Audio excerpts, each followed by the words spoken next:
All right, everybody, welcome to the free webinar presented by Black Octopus Sound Mastering House. We've been planning this event for months, so we're super stoked to be launching it, and really happy to have all of you here. And there's my webcam, so you should be able to see my beautiful, sexy. Can I turn mine on? Go for it if you want to. Hello. Heyo. Hey, we're all here. Nice hat. Man. Thank you. It's Yeah. yeah. 2-1 Bandit. Yeah, I love it when I get like middle-aged women coming up to me in the grocery store going, "What does your hat mean?" Nice. No end of entertainment. So the flow for this webinar is myself, Slade, and James. We're all just going to introduce ourselves. If you don't know this already, the three of us are the mastering team for Black Octopus Mastering, and it'll be one of the three of us who will be handling any of the mastering work that comes through our website. So mastering is something that we're all love, and I totally honor Slade and James for how skilled they are in the audio domain. And I'm just super stoked to be having these this arsenal weapon of a team to be able to do this work together. It's a real treat to be working with you guys on this project. So I just wanted to say that first and foremost. And so we're going to get rolling. And so the flow of the webinar is we're going to introduce ourselves and talk a little bit about our own career, just so you can get to know us and get a sense from where we're coming from in our own careers. And then we're going to jump into a portion that's question and answer. So essentially what it's going to be for the attendees is Slade, myself, and James, we're all on the block. And you can ask us any question related to audio mastering that you want. And I want to encourage you to just like really think about like what kind of creative questions or what kind of blockages you have in your own mastering, or if you want advice on plugins or EQ techniques, or the sky's the limit. And whatever is alive in you right now, I want to invite you to ask those questions. So there's a question tab, and so just go ahead, and once we start the question and answer, essentially what it's going to be is we're just going to be looking through the questions one at a time. So it's a first come, first serve. And once the questions start coming in when we're in that section of the webinar, then it's essentially going to be myself, Slade, and James answering the questions. And we'll discern that one question at a time, whether who wants to answer the question or not. And so it's going to be really free-flowing and a really organic process. So whatever shows up in our questions is what we'll address. And if there's an unlikely instance where there's no questions coming up, then one of us will just take the reins and go a little bit deeper into the world of audio mastering. So I'll get started with our self-introductions. So for me, I was drawn to audio mastering immediately as soon as I got into production. I've been producing for 12 years now, and even before I started before I even started knowing how to actually write tunes, I was drawn to the mastering stage. Like I would write like the worst piece of music ever. Honestly, when I started producing, it was like the most ghetto workflow you could possibly imagine. I had no idea what I was doing. There was no YouTube. There was no Ableton out yet. I mean, like I had no idea. I had no guidance. I didn't know where to start. All I had was a program called Cool Edit Pro 2.0, and I knew I could record my DJ sets into Cool Edit Pro. And there was like a sequencing view as well. So the way that I produced music, I had no idea what a sample pack was. Like I was just blind, but I knew I wanted to do it. So the way that I would go about making music was I would go into my old vinyl records that I was DJing with at the time and record a kick drum that I liked, a snare drum from a different record that I liked, and a hi-hat. I would find places in the record where just the kick, hat, or snare was isolated and record it, and that would be the kick that I would put into my sequence. And so it was just like I said, so ghetto, and I had no idea what I was doing. And I was able to construct these terrible, muddy, brutal, not very musical sounding tunes. And at least there was flow going there for me, and I was trying my best with what the very limited resources I had to work with. However, when I got to the final stage of the track, I was my favorite part was toying around with like all the different limiting effects and stereo enhancements and things like that that I could do to make this terrible sounding track just sound a little bit better and a little bit more professional. So that was my favorite part, and that was something that I just experimented at that time without any guidance, but just was going in blind, but still experimenting and intuitively drawn to the mastering world. And so several years passed, and it was about 7 years ago, I was sitting in my studio, and I got a message from a friend of mine, and he'd heard a lot of my original productions because I had been producing for about 5 or 6 years at that point in the game, and he reached out to me and said, "Hey man, I love how your mastering sounds." And like I thought he was like ridiculous because I thought I was really self-conscious about my mastering at that time, and like still I had been drawn to it, and it was still an important part of my production flow for me.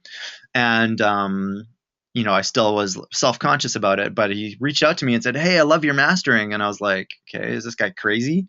So he's like, "Yeah, man, I want you to master a bunch of these tracks for me, and I'll pay some money." And I was like, "Are you sure about that?" Like, I don't know. And so I was like, "Okay, I'll do it." And he, so I mastered his tunes the best that I could, and sent him back to them, and he was like, "Dude, these sound awesome." So, and he's like, "Here's your money," and he paid me in full. And I was like, "Okay, I guess that just happened." So 2 weeks later, somebody else reached out to me and said, "Hey man, I heard you do mastering. I want you to master some tunes for me." I was like, "Where are people getting this from?" Like, so I was like, "Okay, I guess, I'll take this on." And so I mastered his tunes once again as best as I could and knew how to do at the time. And sent him to him, and he was like, "Man, these sound awesome," and once again paid me in full. And that was when I started doing mastering for other people, and it just showed up and happened. It blossomed really naturally and organically. And about 4 years ago, I decided to start promoting that this is something that I actually do as a service. And which, as soon as I started promoting it, just exploded it. I think I've mastered well over 1,000 tunes in the last 7 years maybe. And yeah, it's just something that just exploded in my life. And it's something that is an ever evolving process for me. And something that is really important to me is staying up to date with what are the most cutting edge tools and VSTs and things like that, so that I can stay at the front of the pack with what people are using to get the best quality sounding masters out there. So that's a little bit about my mastering career. I'm going to pass the torch to Slade. Slade, go ahead, man. Cool. Thanks for the story. I didn't even know half of your story, so that's pretty awesome. So, well, audio-wise, I mean, I started when I was 10 or 11, I think. I got my first guitar. And then I was in a rock band and doing that whole thing for a while and touring. And then I got into electronic music when I was 13 or 14, something like that. Something that I was always really into, though, was that kind of finishing, polishing sound that I heard on the radio. And at first, when you're first getting into music, you just think that it is what it is. They record it that way. And everyone must have a really good recording engineer, and the band's just that good. And it wasn't until I was in audio school that I started learning a little bit about what mastering is. We only touched based on audio production and mixing engineering, recording. After college, though, I was lucky enough to go to Abbey Road to the mastering suite, which was pretty awesome.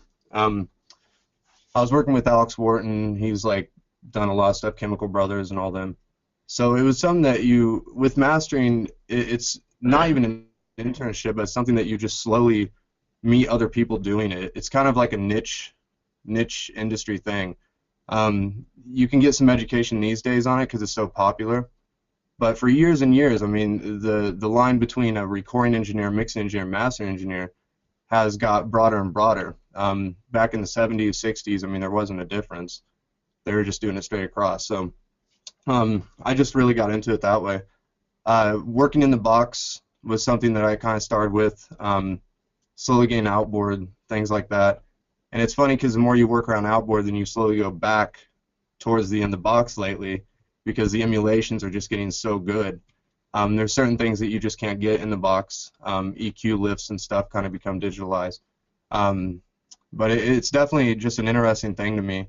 And I do produce and mix, and mastering is probably my main thing, the main thing I do, along with all the rest. So, yeah, I mean, that's how I got into it.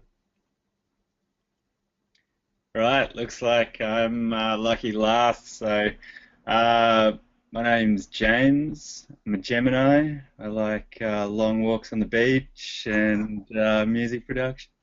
No, seriously. So, for those of you that don't know, my music, my production name as an artist is Crazy Daylight. I've been doing that project now for about 4 years. I was into music before that. I'm probably a bit more of a newcomer than these guys. I didn't realize these two were such veterans. I think I've been doing it for about 6, 7 years, something like that. I started uh, in doing. I went to university for music technology back about 2007, and I did a degree. I was mostly focused around live sound and studio recording, that sort of thing. Not so much about electronic music there, but I learned a whole lot of things that I've been applying to my electronic music career for the last 6, 7 years. Back then, I mean, for me, what we were taught is that mastering is this black art and no one really knows what it's about, and it's a mystical thing that's kind of magic, and I mean there is an element of that to it. I think it's the sort of thing that, like Slade said, it's not something that you just learn. It's something that you develop over time, and as you know, each year that you're doing music and your ears just keep developing and developing to a point where there comes a time where people are prepared to trust you with their creations and their babies. So um, I'm probably a bit more of a newcomer to the professional mastering game than these guys as well. I've been doing it for about a year now, and it's something that I wanted to wait. It's kind of like,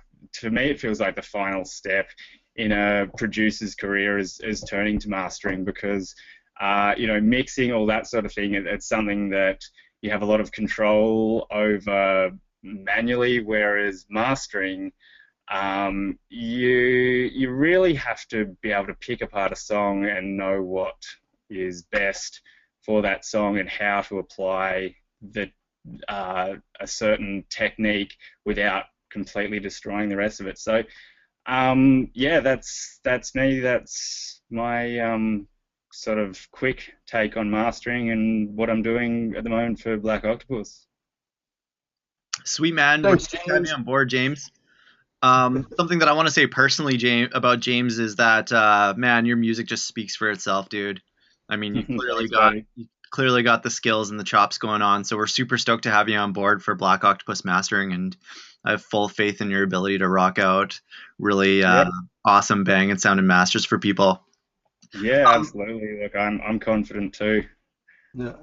Bam. Absolutely. There's Despite some, being a newcomer, I feel like I've got it on lock. sweet. Yeah, feels good. Yeah. There's something a little bit more that I wanted to address that I didn't fully address when I had the stage, and that's more like the philosophy about mastering in general. And I mean, like, for me, there's a few different layers to doing audio mastering, and one of the most fundamental ones is the skills, like actually having the knowledge and the wisdom and the know-how to facilitate that process. But more so, um, I think like a person's mental space about why they're doing mastering in the first place is really important. Like the philosophy behind mastering. I mean, like, just to take a raw example from my personal experiences, I will never, ever, ever master a tune for somebody if I'm in a bad mood, or if I'm feeling sick, or if I'm not feeling like 100% up to my energy levels. Because when someone comes to me with their track, there's this huge level of trust. And they're if especially if it's their first time ever working with me, there's this leap of faith that this artist is taking and saying, this is my art that I've put my life energy, my love, my heart, body, and soul into creating, and I'm trusting you to help me take it to the next level before it gets made to the public. So I mean, like, that's such a huge honor for me, that people come to me trusting me with something that they put their blood, sweat, and tears into to assist them, to help them take their tunes to the next level. So that's a really special relationship for me, and I take mastering really seriously when people come to me with their tunes. And it's just like, it's such an honor and a privilege to be working with people to help their careers by helping them making better music. And that's what really, for me, that's what I think my dominant role doing mastering for people is like, a mastering engineer is actually a person who helps make the world a better place. And I say that not out of ego. I mean, like, I'm being super real. I mean, like, I'm saying this for Slade, I'm saying for James, and I'm saying this for every mastering engineer on the planet. It's that we're like the finishing line before music gets released out into the world. So we're kind of like that last step that kind of gives the music the green light. And so if we're receiving a track that is really distorted and muddy sounding on the low end, or really bright and harsh or on the high end, or really cluttered in the mid range, it's our responsibility to speak up and say, hey, I feel like this track can be made a little bit better on the mix down end. And I mean, like, there's this huge responsibility with mastering that, if we give it the green light, but it's actually not 100% ready to go, then we're actually facilitating music out into the world that could be better. So, I mean, like, what I'm really saying is that we're kind of like that last point where we have an opportunity to make the world a better place by giving just a little bit more time and energy and our wisdom and know-how to release better music into the world. That's what mastering is about, is just making sure that good music is released out into the world. So I think that's like, I really wanted to nail that one home and say that's where I'm coming from by doing mastering for people. I think too that the big thing is like you're saying, the last stage. You have to realize that as soon as that master is done, another thing that we do, not so much in the digital realm, in Black Octopus, I know we can offer it. I think we did one already through there, but it's called DDP, or Red Book Standard. And it's something that it's the process of getting the album cut and your cue points for the CD, and for pressing plants. And we actually are the middleman between that too. The artists these days don't have to send in a CDR. We have the masters, we have the DDP printout, and we give that straight to the pressing plant. So not only are we making sure that the mix down was good, making sure it's ready for shelf at a commercial standard for loudness, dynamics, EQ. We're also lining up with the pressing plant, dealing directly with them, making sure that the release is exactly how you're going to expect it to be on shelf. Another big thing is vinyl. Actually, the studio I work at here, right next door, we cut vinyl too. So we do a lot of analog and digital mastering, both mediums. And it's all a different process, but the fact is, it's just getting it so it's consumer ready. And just like Steve was saying, it's that last little cherry on top of the sundae, and it's probably the most important part. So. Yeah, going back to what Steve was saying about getting the mix right, I think that's a main thing that I would like to look for because I mean, I actually have had quite a number of albums mastered in the past, and the times when you do it and it comes back and you listen to it and you're like, yeah, I'm happy with it, and then a month or two later and you listen again and you're like, you know what, I wish I'd just done this or done that.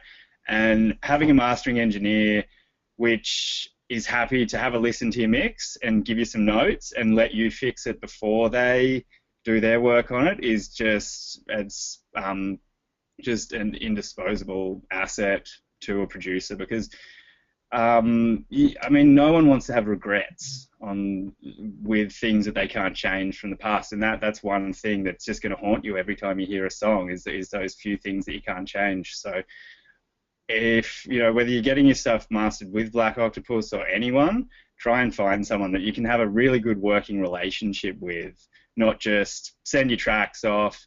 They do whatever they, think is right, send it back, and they're just like, yep, that'll, just be happy with that. 100%. Totally, James.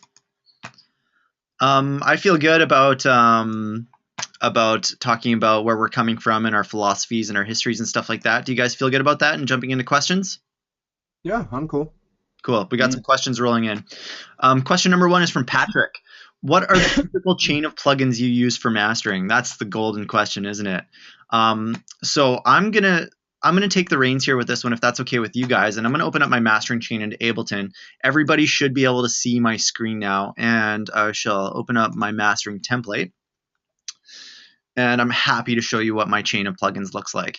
So one thing that needs to be fully acknowledged first and foremost is that we'll find that mastering engineers are like fingerprints or snowflakes. We're all different, and we all have our own different methodologies and different practices that we do. So anyway, so my mastering chain guaranteed will look totally different than Slade's and James. It's kind of like there's two core elements to mastering. Number one, it's a science, and there's a lot of math and engineering that's involved with it. I mean, like, the concept of engineering is like a mechanical engineer who builds cars for Honda. The concept is to get every single car precisely the same every single time. That's what engineering is about, is getting exactly the same result every single time.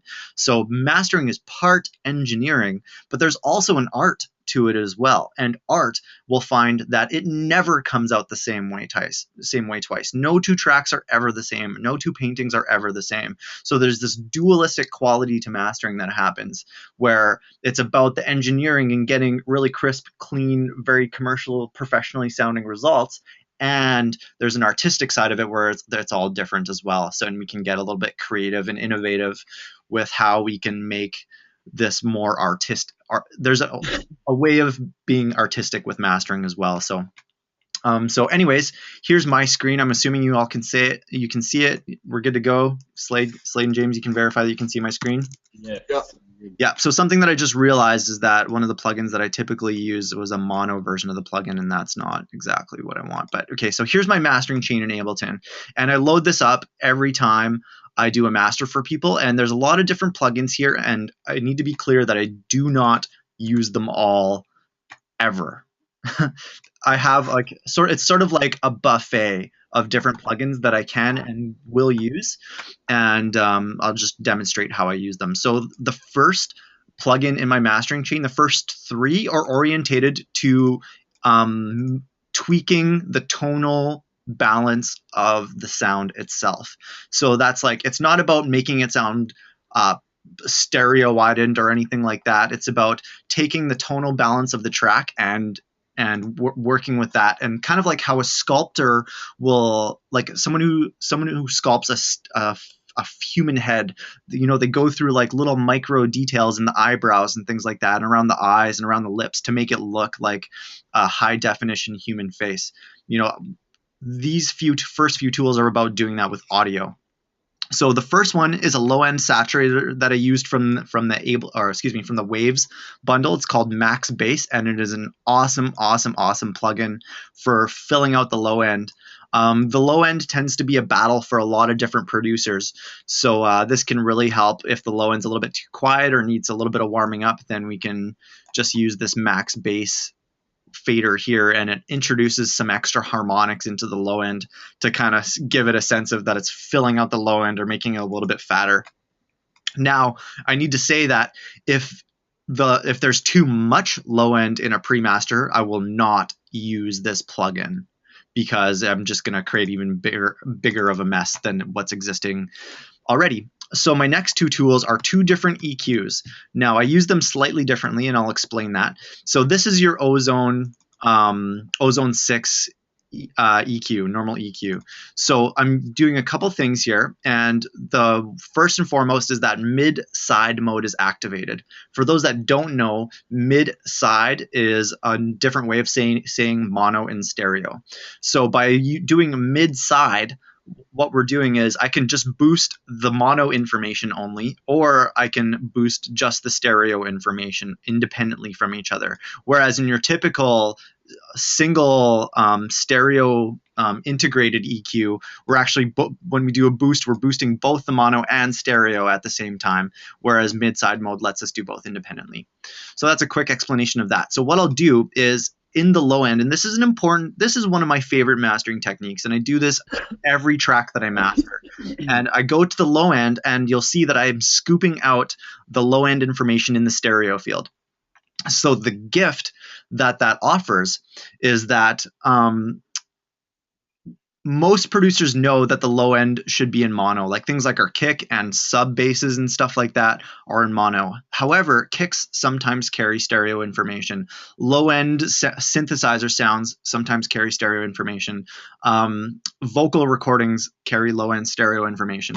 So essentially everything can and does. So by scooping out in the stereo alone and the sides alone, what I'm doing is I'm cleaning out the stereo information in the low end, which gives the low end information in mono more room to breathe. And that's something that's a mix down tactic and philosophy that we want to adopt too. It's like when we're doing our mixes, we want all of our sounds to have a lot of room to breathe and shine and rock out and do their thing and just fully express who they are and what they're doing. Like we want our guitars to be fully expressed. We want our bass lines to be fully expressed. And by doing this technique, we're creating the space in the low end for the kick and the sub to have a lot of extra breathing room by removing out something that's totally unnecessary, and it gives more room for the sub and the kick to be heard. And what we'll find is it's subtle, but we'll be able to hear the kick and the sub a little bit more cleanly. And another way of saying that is that the way that the brain processes sound, if there's too much sound frequencies happening from one part of the frequency spectrum all at the same time, it's confusing for the brain. I mean, like an analogy that I use a lot in both mixing and mastering is that to help people tap into what I'm talking about is put yourself in this situation where there's 10 people talking in a circle and everybody's talking all at the same time. It's a chaotic mess of people chat. So there's this clutter of audio, and it's happening all within a particular realm of the frequency spectrum, which is right about where this frequency curve is that you're seeing. So because there's this excessive clutter of a mess of sound frequencies happening, when all 10 people are talking at a time, we're not wired to be able to understand and process and digest that in our brain. So by taking that same philosophy with audio and we're removing any unnecessary frequencies, the more we're going to win in the clarity and clean mix and master side of things. So that's my explanation of why I do this. And usually I don't touch this EQ beyond that. Sometimes I will, depending on the track. Like I said, it's also an art. Every track is different. Every track has a different tonal balance. So every track requires a different mastering chain. There isn't one mastering chain to end all mastering chains. Every mastering chain is always different every time. So my next EQ that I do is the Melda Dynamic EQ, and this is a tool that I've just been like, loving so intensely. And this is where a lot of the tonal sculpting magic can happen for me. And so this is where I'll listen for things like, do I need to do some sort of a shelf in the low end because there's some rumbles happening around the 20 hertz, 30 hertz mark, which obviously can be destructive on a big sound system where we're getting a lot of muddy low end sub frequencies. And I'll also look for in this range of 1 to 200 hertz because that's a huge culprit of low-end muddiness in dance music. So that's an area that I tend to highly consider when I'm doing mastering. The central mid-range, a little piece of audio nerdiness about human biology for you, is we're actually wired biologically to be more sensitive to this mid-range part of the frequency spectrum. And we're biologically programmed because of something I already mentioned. That's the frequency response of the human voice. So that we're biologically wired to be more sensitive to that area of the spectrum. So this is a piece of the spectrum that I highly consider as well of what's going on. Harshness and muddiness and things that cause ear fatigue tend to happen from 1 to 5K approximately, give or take. And so I consider that and listen for that. And you'll see that I have this little boost at 16.5K. This is another one of my staple mastering techniques that I like to do because it adds a little bit of air and a little bit of it adds like just a something nice to the top end that's a little bit higher than what our treble hi-hats and cymbals and instruments are sitting. And so it just gives like a little bit of an air kind of warmth to the master. So that's something that I'll do every time as well. So this is where my tonal shaping happens. And you'll see that the tonal shaping has happened over this low end saturator, the mid side EQ, and my dynamic EQ. The next step is I have my compressor. And I honestly, I'm a compressor, I'm like a plugin in general connoisseur. And I just love the glue compressor in Ableton. It's just got such a nice, beautiful, warm character to it. And it's really easy to be artistic and musical with it and working the attack and release settings and the makeup gain and things like that. So that's something that I use as well. The next one that I have in my plugin is Ozone's Dynamics. And once again, I have that in mid-side mode. I'll also use this for a little bit of enhancing. I'll go into using my makeup gain and attack and release settings. We can use compression and multiband compression in a musical way that creates like a pump or a thrust kind of quality into our low end, or if we have a vocal that needs a little bit more energy and life, we can use multiband compression artistically. Something else that I feel like I should mention about multiband compression is that in the audio nerd community, it's also can be known as the band compression. So it's also a huge culprit of sucking the life out of masters as well. So I recommend for people who are doing their own mastering at home, if you're not an expert in compression and specifically multiband compression, don't even open a multiband compressor. That's my advice to you. And unless you really, really, really know what you're doing. The next step is Ozone's Exciter. And I'll use this to add a little bit of harmonic content. And so something that for those of you who use Ozone 6, I know, or Ozone in general, might be familiar with this piece. I keep my mixes in the frequency bands that I use pretty low. So it's just like a pinch of filling out the low end or adding like a little bit of a bite to the high end, depending on the tonal balance of the pre-master that I receive. And so next step is I have two different stereo spreaders, stereo enhancers. One of them is Ozone 6s. I absolutely adore the clean, crisp, professional nature of Ozone's 6's stereo imager. And my alternative is Melda's stereo spread tool, which just sounds beautiful and makes bass lines, vocals, and masters sound absolutely huge. And so depending on the track, we'll find like, and this is back to the art piece of the puzzle, where stereo spreading, I'll use a different stereo enhancing tool for a different track based on what like the genre, how the track's produced is different for every track. So track A, I might use Ozone 6. Track B, it might be more appropriate for me to use the Melda. And before limiting, this is the last step I use before limiting, is the Kramer tape saturation plugin from Waves. And it's really nice. I just offer a little pinch of this plugin onto as my last step, and just gives, it's hard to describe with words what this plugin does. I mean, it's easy to explain what it does. It emulates an old tape machine, and that's like a whole. Going deep into what this plugin does is opening up a whole can of worms. So I'm gonna not go there just for the sake of maintaining a good flow and timeline, and give the chance for everybody else to speak too. But yeah. So but this plugin offers a nice, beautiful character to the master that is, like I said, difficult to explain with words and very tangible at the same time. It's not really about how the track sounds, although it can influence how it sounds. It's not about that for me. It's about how it feels in my heart. That's what the Kramer tape plugin does for me is it changes the way the music hits my heart in a way that's really beautiful and heartwarming. So that's what I use that plugin for. And my last stage is my limiter, and my go-to is Ozone 6's IRC3 crisp setting, and I'll change the setting depending on the track once again, because mastering is an art. And I really appreciate the transient emphasis it has. A pre-built-in transient enhancer. So, I mean, a classic symptom of overly compressed music is that we lose our dynamics. So this can help create a sense of extra snap and crispness to our drums. And yeah, IRC3 mode, which is the highest CPU processing setting, so therefore delivering us the best quality, in my opinion. And I have an Ableton limiter, stock limiter, just as a tester.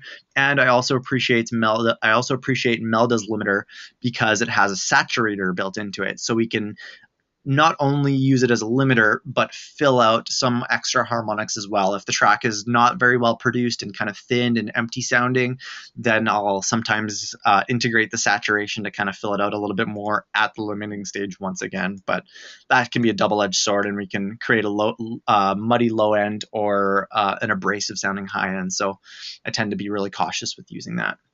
And that's my mastering chain. Does somebody else want to take it away? I'll go. Okay. If you want me to. Yeah.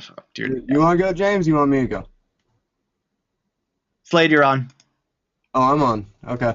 How do I do my screen here? Let me try. Oh, I just show moved my my screen. center. Okay. Can you see my screen? Yes. Okay, cool. All right. So, flipping around here. This section is actually a rock session, but with dance, it kind of works the same way.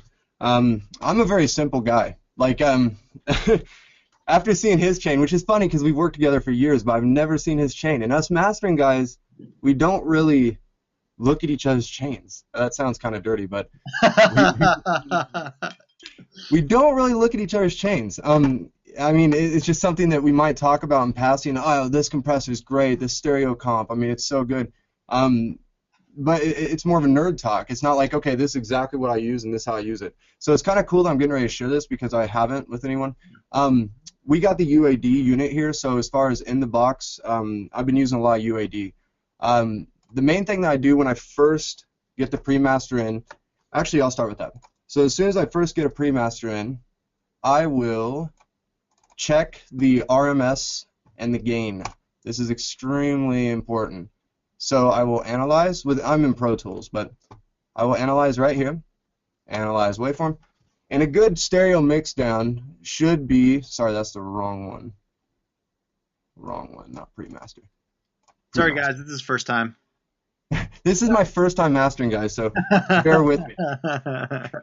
So I run an analysis on the pre-master, and this is very important because you want at least 3 decibels to -6 decibels headroom. We fill that part up as a master engineer, and if you don't have that headroom, it's extremely hard to get the dynamics of the song. A good RMS, which is your average overall volume of the track for a mixdown, is between -20 to -25. So I click RMS, -20. That means that you have a lot of room to work with, even over the whole song duration. After we run our limiter and the mastering's done, a good master, the perfect ratio number is -11 to -10 tops. You see a lot of dubstep, this heavy festival house stuff going on that's pushing literally -7, -8. What happens is when you crank it hard, you can actually hear the distortion coming through. And to anyone that's an audiophile, it's extremely ear-aching to hear anything distorting like that. Another thing is ear fatigue. With dynamic tracks, even in dance music and a DJ club, stuff like that, people will actually play songs more that are not overly compressed because of that ear fatigue. Our brains trigger that response, and it's kind of a subconscious thing. But you can sit there and hear a 1970s record of Led Zeppelin, for instance, over and over and over and over, and it has this longevity. A lot of that's not just the music or the recording or the way they did it, it's the dynamics. With this overcompressed crap that you hear on Beatport, and I'd say 90% of it, no offense if you're one of them or labeled as one of them, it's just that it's ear aching, and that's why a lot of stuff is short-lived. There's a longevity with those dynamics. So anyhow, back to topic. So that's when you have a good RMS, good peak level, so now you know you're ready for mastering. So I will pull up the EQ here. So this is the Bax EQ, and this is actually an outboard unit too, so I'm just showing you the in-the-box UAD unit. The Bax is so amazing, and it's extremely simple. As you can see, you can choose your cuts for your high pass, low cut, or up here, you can do your low pass, high cut. And it's something that you can easily boost or cut into the original mix down and be able to kind of sculpt in for the overall spectrum, just very simple. And with mastering, each element that you do is very minute, extremely small amount of changes. But after the chain, when you hit that limiter, all those changes become lifelike. So every little element, you don't want to overdo it. You don't want to overthink it. The mix down is extremely crucial, and you shouldn't have to change much as far as harmonic content, stereo imaging. I literally have probably touched Imager 3 or 4 times in 10 years of mastering, because if you have a good mix down, you have a good stereo response. If it's not getting that for me, then they go back to mixing, and I will ask them to do that for that reason. It's better than to artificially try and spread something that in the mixing stage it might need something that the tom needs to be spread a bit, or something on the dynamic range with that. It's not something that I really want to sit there and be like, okay, now I'm going to force your track to become a stereo image. So it's just one of those kind of things that it's just my personal preference. So this is a very basic thing though, and I will always do a 35 to 30 hertz roll off. Even in clubs, 20 hertz and below, there's no point. We can't audibly hear it anyhow. It'll blow out your subs. 30 to 35 roll off is actually still audible at a low frequency down there, and it actually gives you more room for volume when you get to your limiting stage. When you cut the lows, the low end takes up so much room in the dynamics that the more low end you have, the less volume you're going to get at the end. So some of you at home that might have been chasing, like, why can I not get my track as loud as the stuff that I hear on the radio? A lot of that probably has to do with your low end. So you really need to look into that, and through compression or EQ, roll that off and bring your low end down. So this is a very basic thing like I do, and I just do the cut with that. Then I move on to another EQ, and this is a little bit more sculpting one. And this is a Manly, and this is the Massive Passive. I'm sure a lot of you guys have heard about it. Once again, this is made for mastering. There's outboard units of the same exact thing. UAD, though, is extremely close on this. With EQ, though, outboard is better. That is for sure. You get a harmonic content from it, and the lifts are not as digitalized as something that is in the box, but UAD comes extremely close, and the Massive Passive is one of them. So as you can see, there's certain things that I cut, which is a little red thing. Can you guys see my mouse? Like, Steve? Steve? Anyone? Can you hear me? Hey Slade, I can hear you. Sorry, I muted myself. Yeah, Yeah, I can. Okay, cool. You can see my little mouse cursor? Yes, we can. Yeah. Okay, awesome. Okay, back to talking. Okay, so as you can see, I got boost, cut, boost, boost, boost, cut, boost, boost. So pretty much within that frequency band, you can choose, okay, am I going to cut it? Am I going to boost it? And once again, it's that simple nature of mastering. It's simple. I mean, you can choose your shelf or your bell, cut or boost, and it minimalizes exactly what we're doing as a master engineer. If you overthink, you're going to overcomplicate the mix, and the mix itself is already complicated enough. You got so many instruments and so many elements going on in a track. Our ears are already trying to perceive that, so there's no point of sitting there and just adding to it as a mastering engineer. It's about getting what the best quality thing about that mix is and emphasizing on it. As he was talking about earlier, when Steve was talking about the muddy range, I will actually open up. Okay, we'll just go down the chain here, and I'll talk about the muddy part in a bit. So then I will run into a stereo comp. This is Shadow Hills, and they are phenomenal. And actually, I'm looking at the Equinox right here. We have outboard units too by them. They are just amazing. Everything they have is extremely harmonic. And like Steve, for instance, he's very digitalized, so his kind of sound doesn't have natural saturation. This thing does. So I don't have to necessarily run a saturator plug anywhere in it. This is going to give it a discrete optical saturation that is just phenomenal. If you can't get UAD, or you can't get any Shadow Hills or anything that's going to have that emulation of saturation, check out the URS saturation. That's URS. They do the Pro strips, and they do a whole bunch of EQ stuff. They have one that's just a standalone unit that's URS saturation. And you can choose between tube, transformer, and different frequencies of saturation. And you barely want to touch saturation. And what we're doing in the box is getting the saturation artificially that when you use outboard, you're getting naturally. So it warms up the mix, and it actually makes it seem louder to us. And we'll talk a little bit about dithering in a bit, but it's kind of the same thing as far as putting noise into the track that's not really audible, but it makes the track louder, smoother, and kind of just runs a coat of warmth over the whole thing. So I run 2 EQs into the bus compression. Then I run the Pro Q2. This thing is amazing. The coolest thing about it is down here in the keyboard, you click the little keyboard over here, and actually if you know the key of the track, or if you're in mixing stage and you want to use this to cut in, and you want to cut certain frequencies that are out of key, you can actually look down here and your little notes are on the keyboard here. So those are exactly the same notes that these frequencies are. And it's also cool to look at because you can kind of learn what frequency is what on the spectrum. So as you can see, once again, I did something extremely slight. I'm running some MS, and on this other backs, by the way, I run MS. So that's what he was talking about mid-side. It spreads a bit on the EQ part. It's not necessarily spreading, but it's grabbing those frequencies and putting it to a stereo image instead of the mono. As you can see here again, I roll off at 30. I always do a dip right around 200 to 500.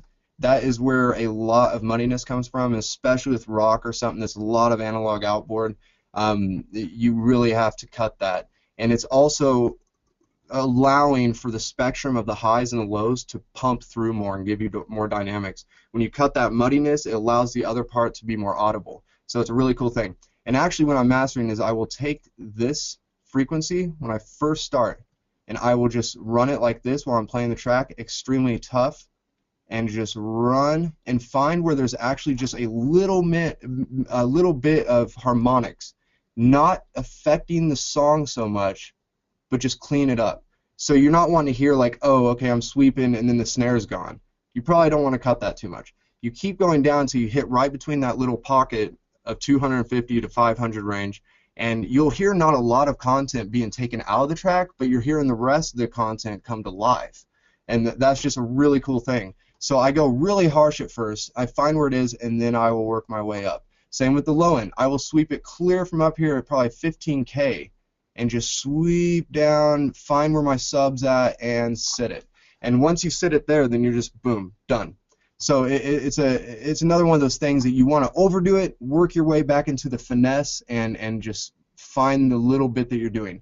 I'm not much for the air thing. I know that like this is an art, and like Steve said, Steve likes more air in the mixes. I like to be able to crank it and not have any frequency problems for the tweeters or your ears.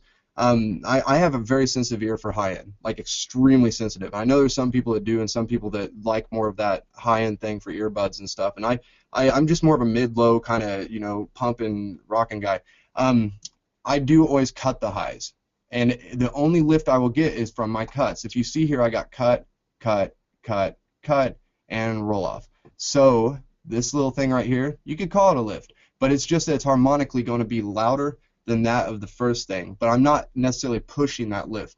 Another reason is for digital EQ or in the box, you can hear the artifact of that digital thing that you don't get with outboard. So I would much rather cut than lift with digital EQs. And you can always take away some, but once you start pushing that a little bit too much, it kind of gets nasty. So right here is where I'd usually run a URS, that saturation plug, if I'm not running the Shadow Hills. Then I'll run my limiter, and I do love the Pro L. The FabFilter Pro L is so transparent. Ozone's cool, okay, and I used to use Ozone a lot. The best thing about Ozone, though, and the only thing I touch is the dither. The dither in it is awesome, which we'll get to dithering in a second. The M-bit on that is just amazing dither.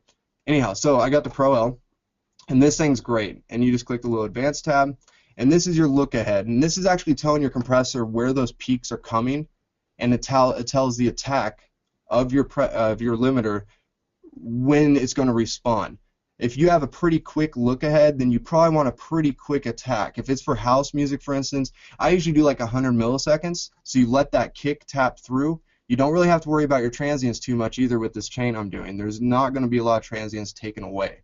So I'll run maybe 100 ms or something. So you're run a pretty quick look ahead, 10 milliseconds, something like that.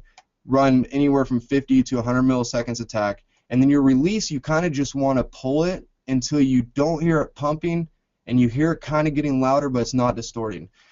You kind of find that ratio. And sometimes on the outboard limiters, we go extremely fast attack, extremely fast release. And we do both of those extremely fast, and it just kind of clips the tops and gets you a more brick wall thing. That look ahead, though, with a plug-in version, look aheads is that brick wall. And if you're wanting to get a loud limiter, you want a good look ahead on it. So that's very, very important. This over here is your threshold. And when I'm playing a track, I don't know if I can play it here, just to show the frequencies coming through. Yeah, okay. Is this... Okay, and as you can see, it's just barely tapping on here. And that's with my full master. So you want to just pull that threshold until you're hitting it to probably attenuate down to 7 or something like that, -7, which this is your RMS over here that's getting pushed down. And you can kind of see how the frequencies are working here with your attack and how it's reacting to the frequencies. You don't want it to just be completely blasted out, so that's really important.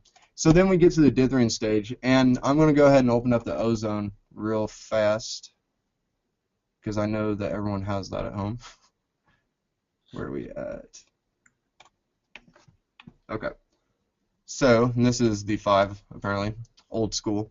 But like I said, I only use it for dithering. The dither is amazing on this.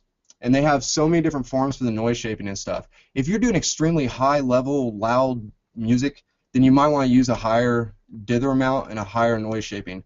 But really, the noise shaping isn't a big deal. If you're at 24-bit, Steve, should I go into the bit rate stuff, or should we do that on a separate thing? It's alive in you right now. Go ahead, man. Okay, cool. So dithering is always the last thing you want in your mastering chain. And this is a pretty advanced part of mastering. And if you're mastering at home, this is still extremely important. So with dithering, we're putting a very quiet level of white noise. And that white noise is effectively taking inner sample clipping or distortion artifacts, and it's killing it off. And that way, when we take from 24-bit down to 16, so a 16-bit dither, you're not going to have any artifacts from that sample rate conversion and bit depth conversion.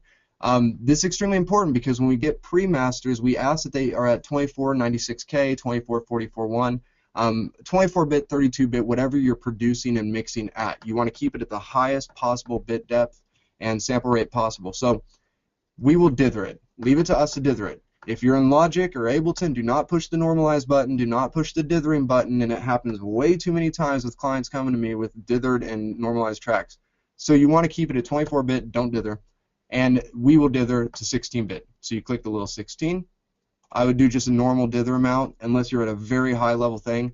You want to do auto blanking, limit peaks, and that's going to find those kind of inner sample problems going on. So it's very good. Over here, inner sample detection, definitely on. The IRC3 is the best by far, and that's if you're going to start using the limiter. So like he was saying, the IRC3, there we go, tongue twister, is very good for that too on the limiter. And transient recovery, here I told you about that. So yeah, dithering though is a very, very crucial part. And later when I talk again, I'll tell you guys about mastering for iTunes. I just recently got certified by Apple as a mastering for iTunes engineer. And it's a whole different process of dithering and the way that we limit and stuff. So I can get on that later. So James, you're up. Hello? James, your mic's muted. Oops, there we go. You can hear me now? Yep. Gotcha. Yeah, cool. Yep. Right, I'm actually on a computer that I don't use for mastering. I use my other computer for mastering, and I use Cubase. But I can take you guys through some of the things that I do when I master with Ableton. So I'll get that running, and we can take it from there. Now you guys can see my screen now, I take it? Yep. Yeah, cool. Okay, There we go. Yep, I see it. cool. So, I mean, I don't necessarily have a set chain that I use. I don't load up a whole bunch of plugs and just choose from those. I like to go on a per track basis because obviously some tunes are going to have very different things that need to be done than others. I mean, it's obvious that there's going to need to be some sort of EQ, generally a limiter's involved. But I pick my plugs on a per track basis, but there are some that I will go to generally for certain things. As the others were saying, rolling off below, usually 20 or 30 hertz is a great way to start off. It just, clears anything in the bottom of the mix, like DC offsets, which, if any of you are familiar with that, it's essentially a very low frequency that a lot of distortion plugins and hardware and that sort of thing will create a DC offset, which is it's a frequency of maybe 8 hertz or something like that that'll just sit underneath the main signal, and it's obviously sub frequencies. They produce the most amplitude of any other frequencies. So if you've got DC offsets in your mix, then it's definitely going to bring down the volume that you can push it to before it starts to distort, or it's attenuating your overall loudness. So that's another good reason for using for rolling off. Now, Steve was talking about using multiband compression earlier and saying steer clear of it if you're new to it, and I do agree with that somewhat, but I mean, I just like to bring up a plugin that I use quite a lot in mastering and in other areas of my mixing, and it's not multi-band compression, but I'd call it band compression. And the plugin that I'm talking about is this Waves C1. Essentially, most of you, if you've used Waves, probably have used the C1 before. But the C1 Comp SC has these extra features that I use, which is the EQ mode. There's sidechain and split mode, and split is the main one that I use. The difference between those is wideband compresses the whole frequency spectrum of the material that you're running through it. Sidechain, essentially you select a frequency band, which is within this red area here. The point at which you are setting it is just shown there. And what that means is that any of that material that's within that curve is going to be the key input for the compressor, so it will trigger the compressor. So, if we have it set like that, then it's obviously the sub is going to duck, and it will bring down, attenuate the level of the entire frequency spectrum, which I've never used that in mastering. It's more of a mixing thing. The split is the thing that we want to focus on more, which is essentially, once again, program dependent within this curve, and the compressor only compresses the content that is within that area of the frequency spectrum. So you can just compress your subs like that. And the rest works the same as a normal compressor. You have a ratio, you have a threshold, your attack release, that sort of thing. So, I mean,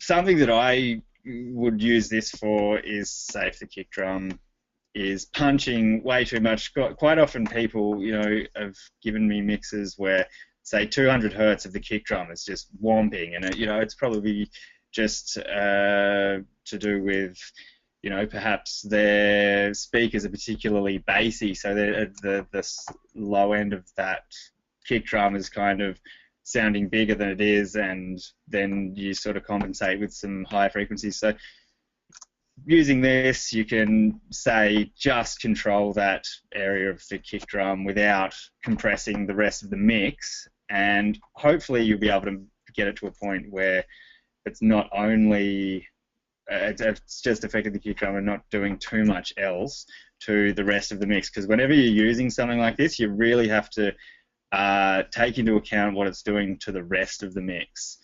So that's the C1. I mean, going back to what I was saying about, the reasons for why people do things, I think something else that's really important to know when you're mastering is the sound of your room.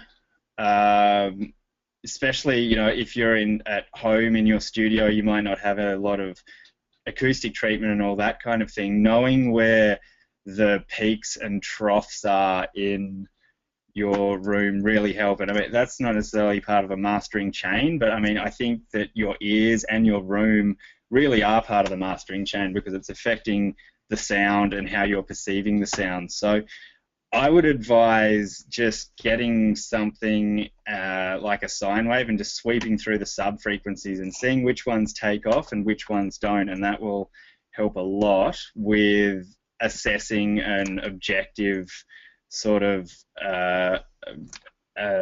observation of what's happening in a mix.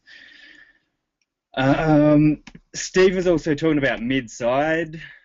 It's something that I use. I prefer to make my own mid-side chain. I haven't done this in Ableton for a long time, so I'll show you guys roughly how I go about doing it, if I can remember. So essentially with mid-side, you've got your mono information and then you've got your out-of-phase information, which is the sides which give them the song its width.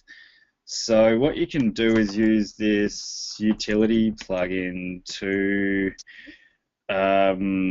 one, you bring in the width to the center, so that is your mono signal. Then on another track, or we could probably split it in Ableton. Let's do it on another track. So that would be your mono signal, and then on another track, let's get rid of that. You can get this, copy it to that track, and then you would want to have another one of these which has phase inverted the left. So essentially what that leaves you with, you don't even need that one, that's going to leave you with a copy of the right phase. I'm not even sure that I'm doing this right. I might leave this for now because it's something that I'm not familiar with in Ableton, but going back to what the actual idea is, once you have your mid and your side separated, much like what Steve was talking about with the EQ that he uses to just cut the sub on the mids, you can, once you've separated those, you can have control over the stereo and the mono signal independently, and that allows you then to grab any plugin that you want and run that plugin on the mids or the sides. So it's a really great way to be flexible.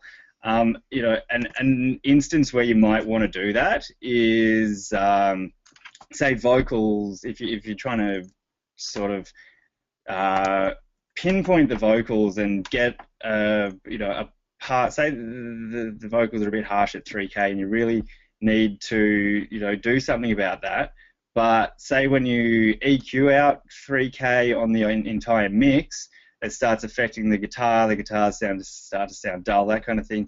So what you would do is you would make a mid-side matrix, and then that gives you the mids, and generally your guitars are going to be stereo to give you the nice width that you get with stereo guitars, double tracking, all that sort of thing.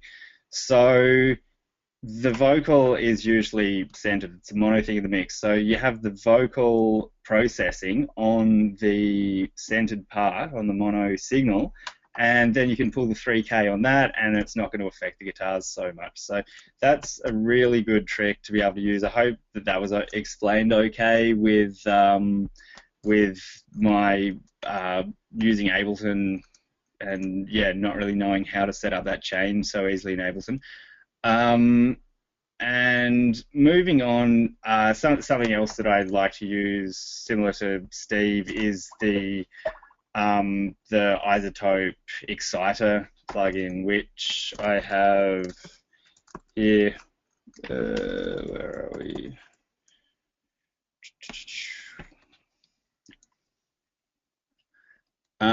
Once again, that's one that you can use in MS as well. So it can be cool to, if you want to get some extra width, just to add a little bit of extra crunch with this to the sides rather than your mid, just to lift out the highs, that kind of thing. That's something that I definitely do from time to time.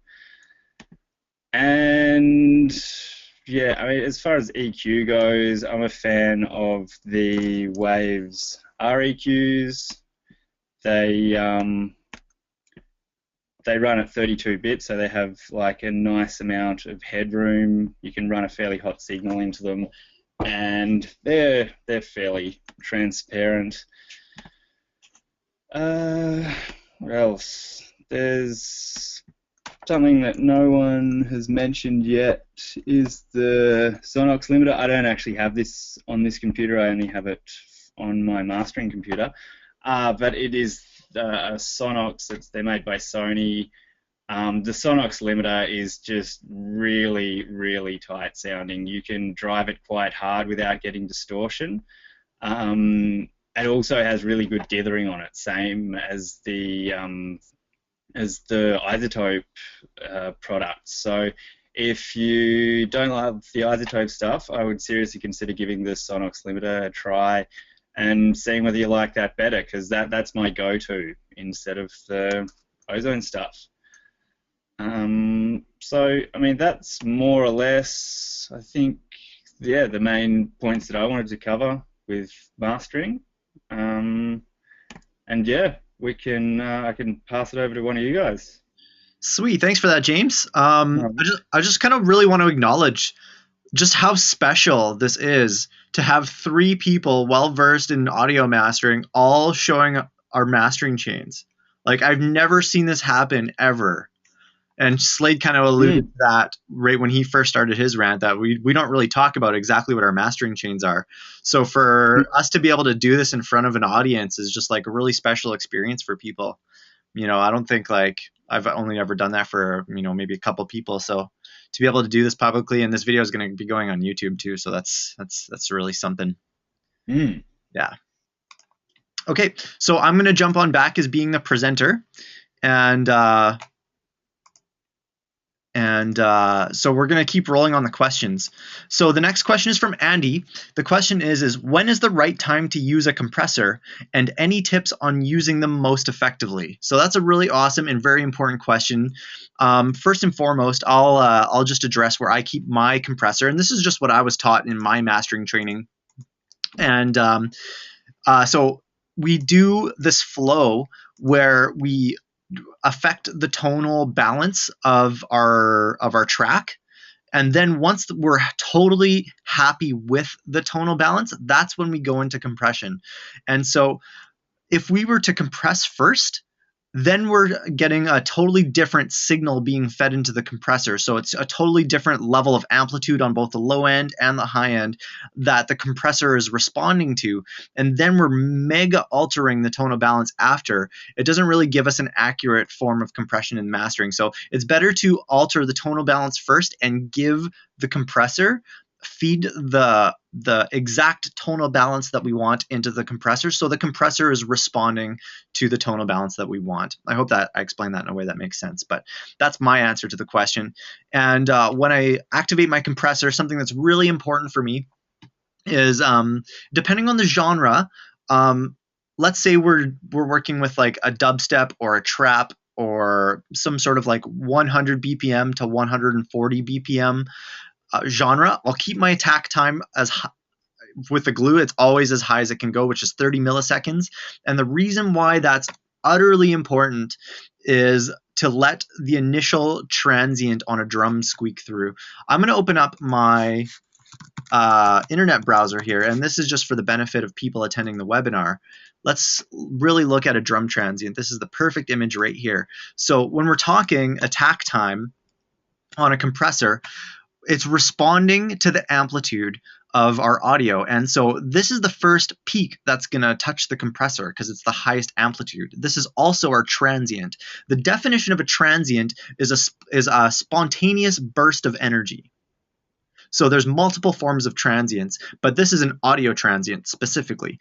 So this burst of energy, this initial burst of energy, is where all the excitement of our drums is contained. It's where our punch and our snap and crispness dynamics of the drum is contained. And if we're doing compression, and another way of talking about compression is saying gain reduction. The words compression and gain reduction are synonymous.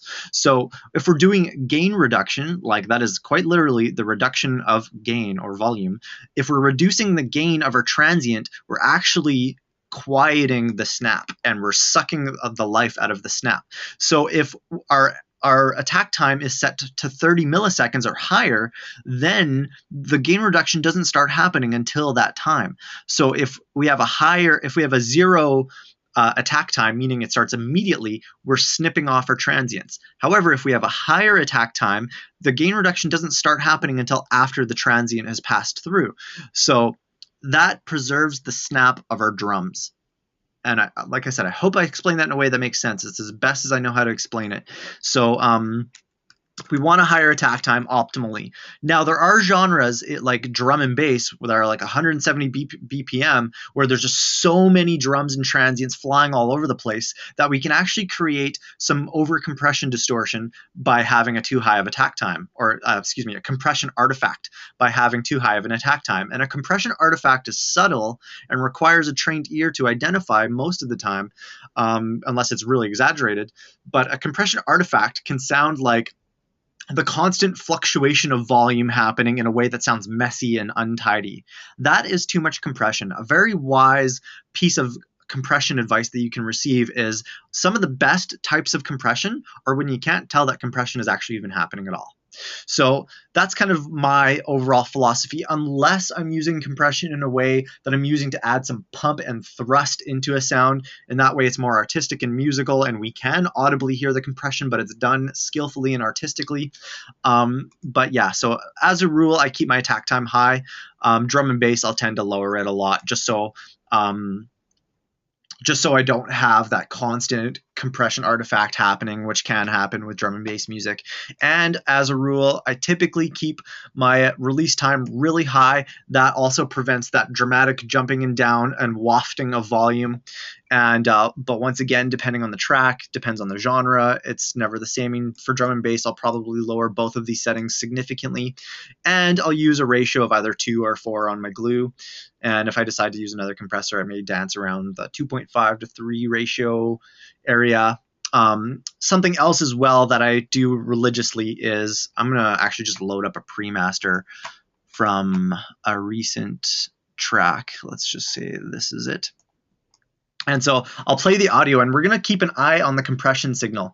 And so so what I'm going to do is I'm going to bring the gain reduction to down to about 5. And what the gift that gives us is that it kind of closes the gap between our high peaks and lows and kind of gives us a more smooth, more gelled together master.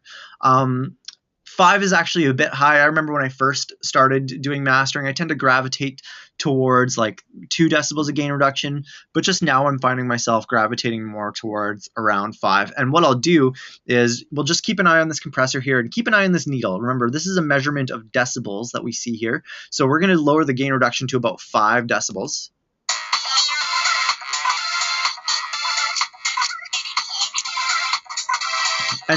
And see, notice because my attack time and my release aren't very high, are high, that this needle doesn't move a lot. Whereas if it's like this, you're going to notice it jumping up and down rigidly.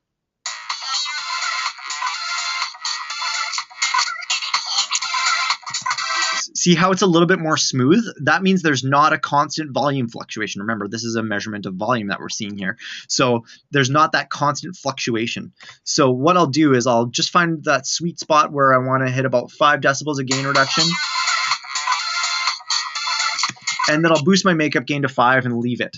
I don't want to be boosting it higher because that creates a misperception that the compressor is adding more excitement, because we perceive sound as more exciting at higher volumes. So I want to make sure that it maintains about the same volume. I should be able to turn the compressor off and on and not have a shift in volume happen. That's my personal preference and way of operating compression. And so what's happening is we're kind of squeezing the peaks down a little bit and creating a sense of unity and togetherness, and we're gelling the track a little bit better, just a little bit better together, just by squeezing the tips down into the rest of the track a bit.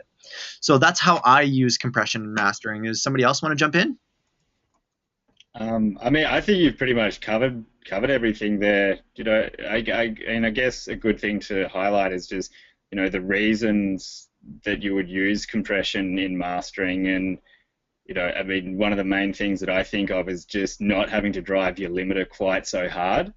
And if you have big peaks and big transients that are running hard into the limiter, then a limiter is a very unforgiving way of bringing down the level of a peak.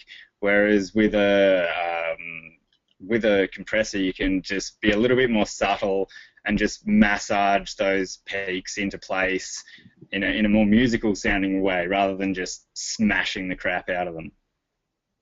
Yeah.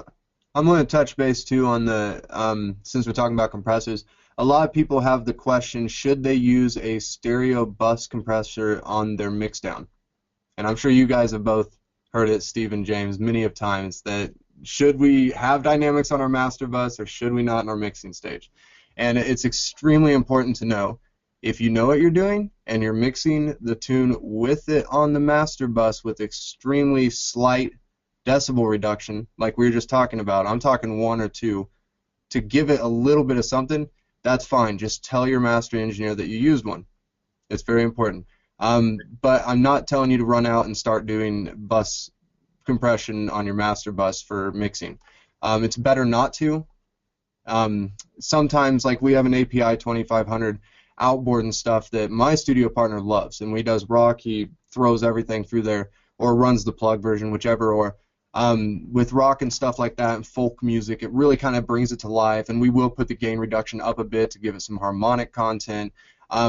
For dance music, which I'm guessing most of you guys are probably doing electronic music, it's best not to do any bus compression when you send us the mix down, and just let us do that bus compression, because that's essentially what Steve was talking about and James was talking about. That first compressor after EQ, we're taking the EQ of your track and we're running our own bus at that point onto the master.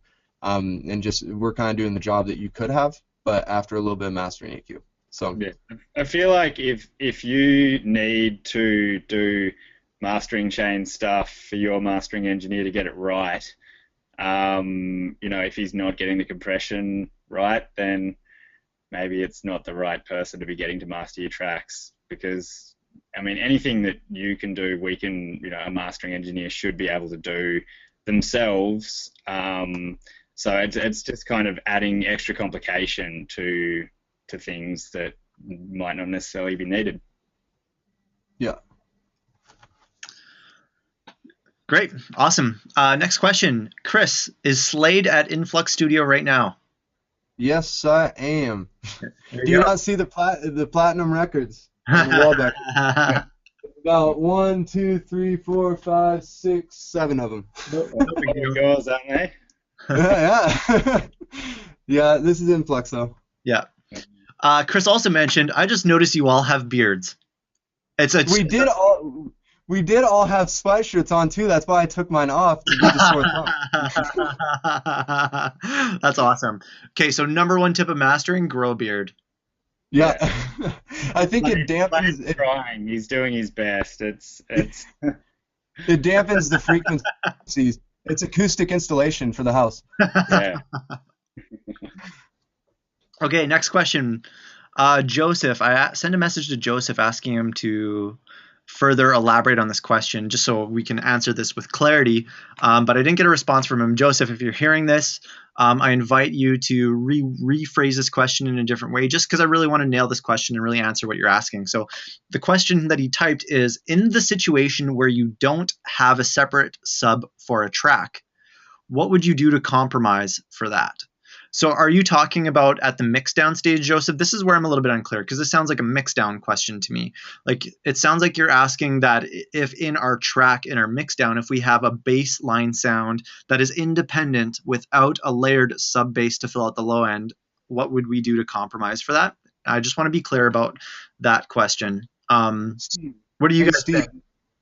Steve, maybe we should talk real fast about what is mixing and mastering, because we have not, and a lot of people don't realize exactly the difference. I mean, just like that, a lot of people think mastering is essential to the master bus and mixing, stuff like that.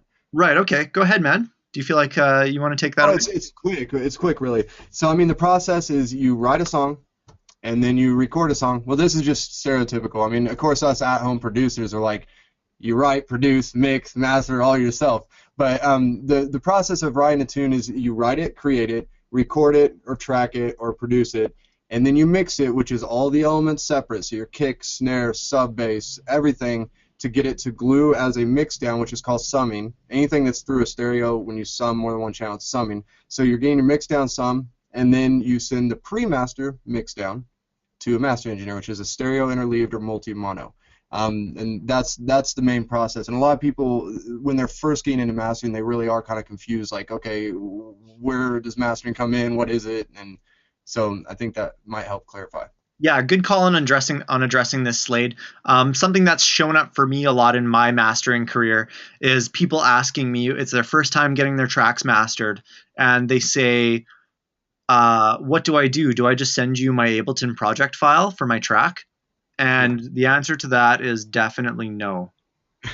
What you send is a pre-master wave. Now, what I'm going to do is it's coming up right now, so I'm just going to post it on the Black Octopus Sound Facebook group. And what I'm going to do is I'm going to post a document that we have. Actually, it's on our Black Octopus website. It's how to prepare a track for mastering.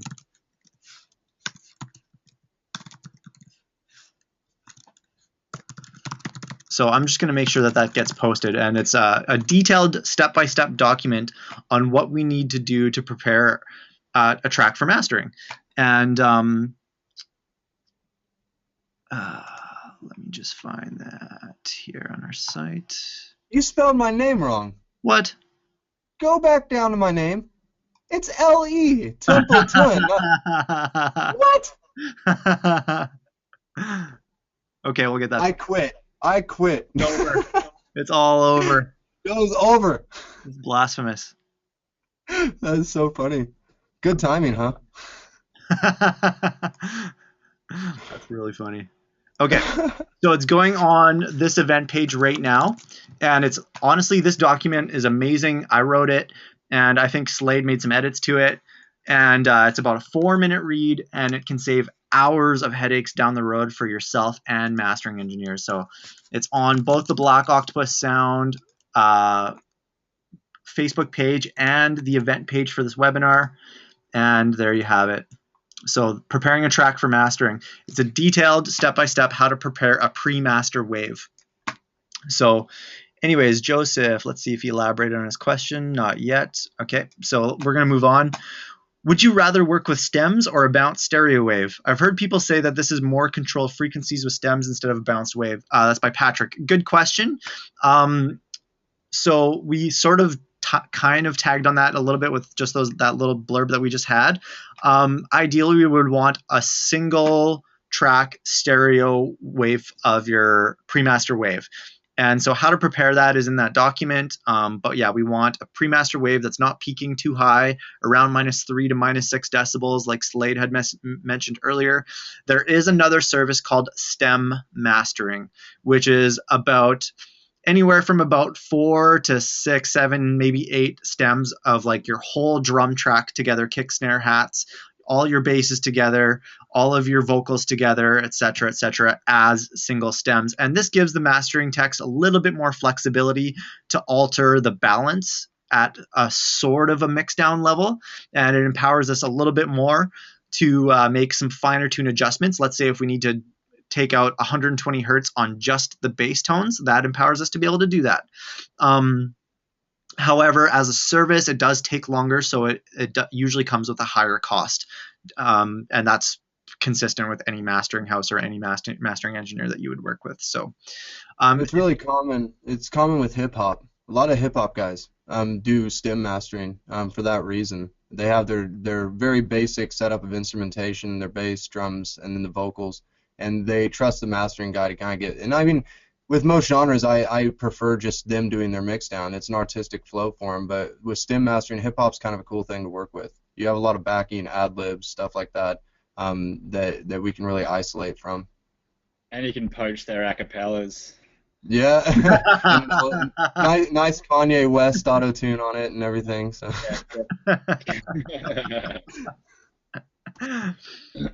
Okay, next question by Anders. How do you approach mastering a band compared to an EDM producer? I feel like Slade, you're probably the most empowered. I've only ever mastered a heavy metal band before. EDM is my specialty. So Slade, I'm going to pass you the torch for this question. Okay. Yeah, I mean that's one thing that's really cool about mastering too that we were talking about earlier is people trusting you. It's with their work, and one of the coolest things I think in my career so far is working with so many genres and so many cool artists. And from the bedroom producer to a platinum selling band, and I mean just all different genres and stuff. And every genre is completely different. Anders is one that asked, right? So Anders, I know I've mastered some of your rock stuff. I think this is the Anders. As you know, the chain that I just showed was more for rock. With EDM, it's actually a little bit even more in the box. I might use the multiband from FabFilter. We were talking about multiband earlier to really kind of chisel in and house music, let it pump a little bit more, and you can kind of doctor it up more for the club. It's a little bit more compressed with dance music. Not louder necessarily, but it's a little bit more gelled. With rock, you kind of want a little bit more headroom even on the master RMS, and you want more of those dynamics for the overall noise of it, since it's not so in-your-face drums and everything. But it depends on the genre of rock too. Singer-songwriter folk stuff, there's a lot of mid-lows that you have to focus on EQing. Every single genre has its own chain, really. And I mean, it's kind of hard because sometimes the lines blur. Sometimes I'll be working on a folk track and might do some technique that I would do on a house track. It depends. The percussion elements, things like that. So really, if you break it down with mastering, you have the compression or dynamics. Some genres need a little bit more dynamics. Some genres need a little bit more of the gelling. Then you have your EQs. Some need a little bit more precise EQing, and some need a little bit more just overall shaping. And then you have your limiter function. Some need a little bit more push on that threshold and louder for beat port and stuff, or you can let the headroom ride. Film scores, for instance, or jazz music or classical. You don't need to pull much threshold if you even touch it. It's something that there's so much RMS from the ambience and everything that it seems louder than if you have something that's driving like drum and bass or something. So that's a good question, though, because, yeah, every genre is definitely a whole different chain.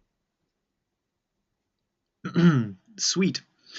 Thanks, Slade. The next question is from Magdalena, and her question is why is dithering important? And a simple and concise way of saying it is dithering is important if you want to think about it in audio quality and audio fidelity terms, because that's what it's really about, is the industry standard format for things like a CD release, or if you buy a track off iTunes or Beatport, is 44.1K 16-bit. Okay. Not true. Hold on. MFIT, man. Okay. Mastered for iTunes. Okay. But not iTunes. Okay, go back though. iTunes. I stand corrected. Elaborate, Slade. Oh no! We'll talk about it later. Just iTunes is doing this new thing, and we'll talk about it in a little bit. But Okay, so at least Yeah. speaking for Beatport and other most online retailers, and especially printing CDs, the industry standard is 44.1K and 16-bit. So most audio production is done at a higher bit rate, so 24-bit, 32-bit, etc. And so when we're bringing a higher bit rate down to a 16-bit rate audio, it sort of gives us this impression that it fills in the blanks that we get from rendering down from a higher bit rate down to 16. So dithering emulates a higher bitrate quality for 16-bit. So it's just a technique that's done in the digital audio engineering domain to give us a higher sounding quality. And something else about dithering that really needs to be known is what happens if you don't dither. I mean, the actual sort of digital process essentially fills out 8 bits from 24 to 16 with random noise. And what it's filling in is the subtle nuances in the frequency spectrum that we don't really hear per se, but our ears can somewhat perceive it subconsciously. So if you don't dither from 24 to 16, what happens is called truncation, and essentially you're just losing that bottom 8 bits. And if you do that, especially on more organic sounds that have really nice, clean sort of decay, say solo piano or something, classical piano, if you truncate that, you're actually going to notice a degradation of the sound. And sometimes you can hear a stepping as well, whereby the bit depth of a piece of audio essentially allows a certain amount of increments of amplitude, because amplitude of audio is not round as in the analog world, and it does actually go in digital steps. So once you start messing with that, you can sometimes hear as a stepping of the decay of sounds, which we definitely do not want on our solo classical piano pieces. Unless we're going for some sort of weird concept piece. Maybe you do. Awesome. Great contribution, James. Yeah. So Chris asked, is 12 decibels headroom in a mixdown worse or better for mastering as opposed to 6 to 3 decibels? This is a great question, and this is something that, if you were to do a Google search on, you would get pages and pages and pages and pages of this question being debated by mastering techs and audio nerds all over the planet. And so I feel like it would be good to get multiple perspectives for this question. So let's all three of us give an answer to this.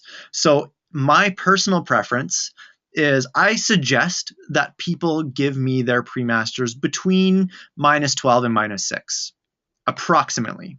-3,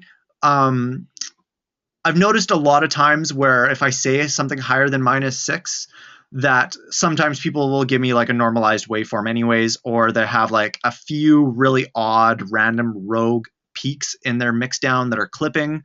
And so I find that offering people as -6 as the absolute highest, then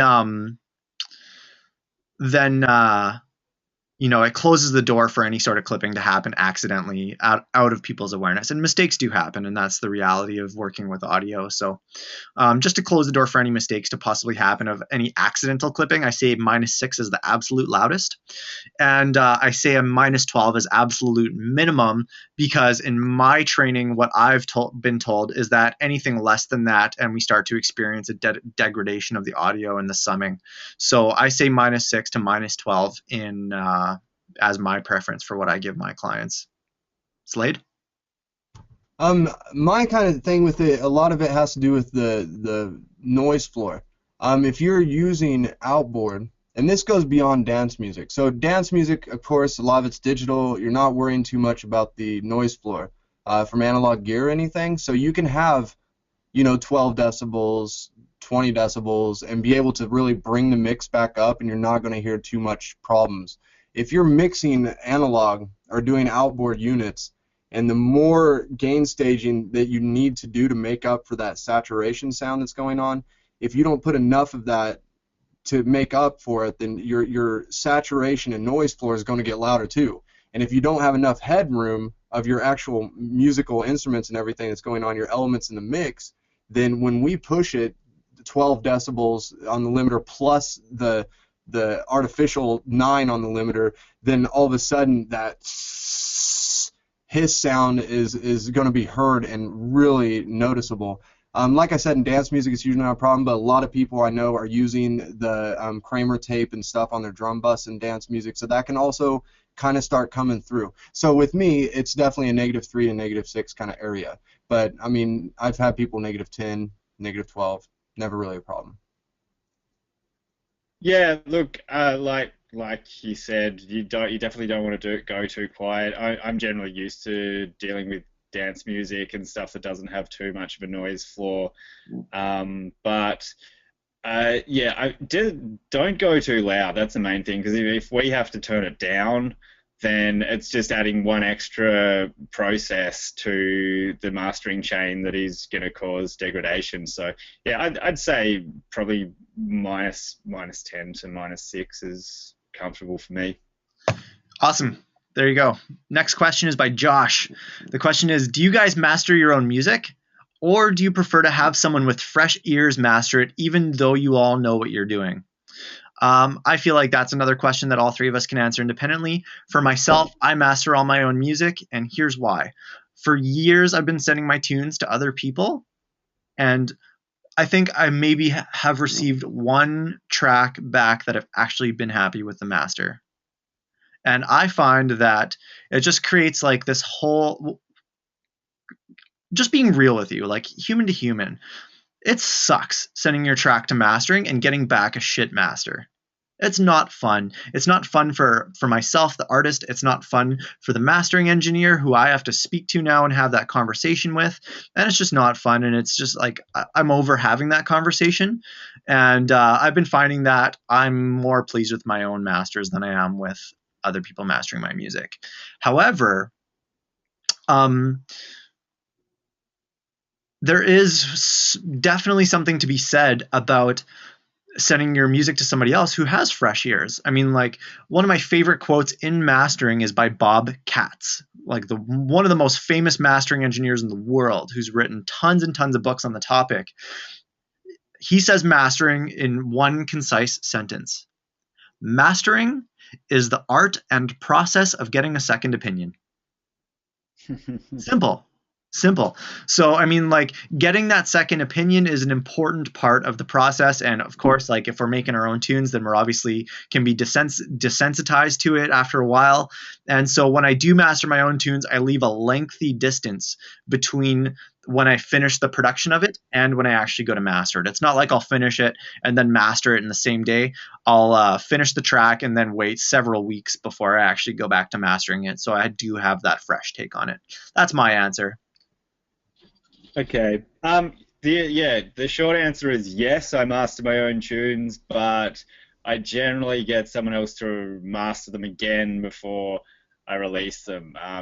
Being able to master your own tunes is great, especially for DJs who, you've just finished a track and you're probably not going to release it right away. You don't want to be sending it to labels because you're waiting to finish other things, all that sort of stuff.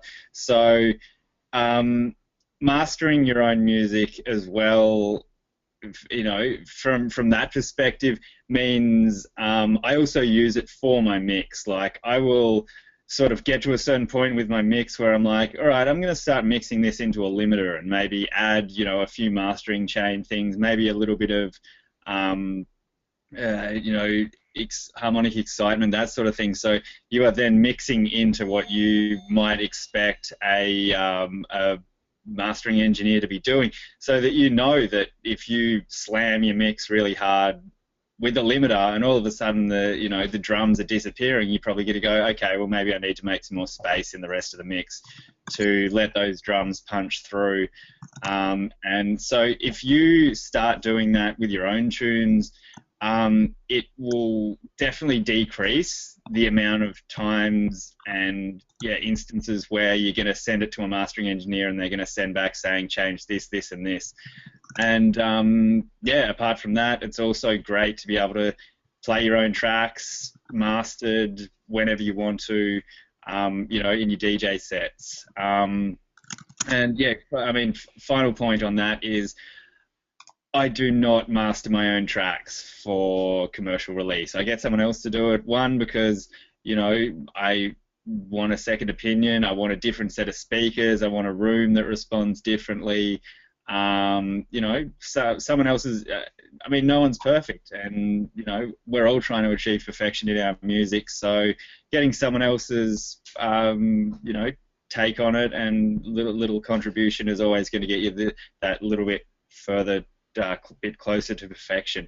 But once again, as I said earlier, I can't stress how important it is to have a good working relationship with your mastering engineer. It's not about necessarily getting the best mastering engineer, it's about getting someone that's cool to deal with. And, if you get your tracks back and they say, and you say, I want this fixed, can you do this for me? And they're cool about it, they're happy and they actually come through and deliver what you ask for. That is way more important than, paying whoever's, been dubbed the best mastering engineer in the world.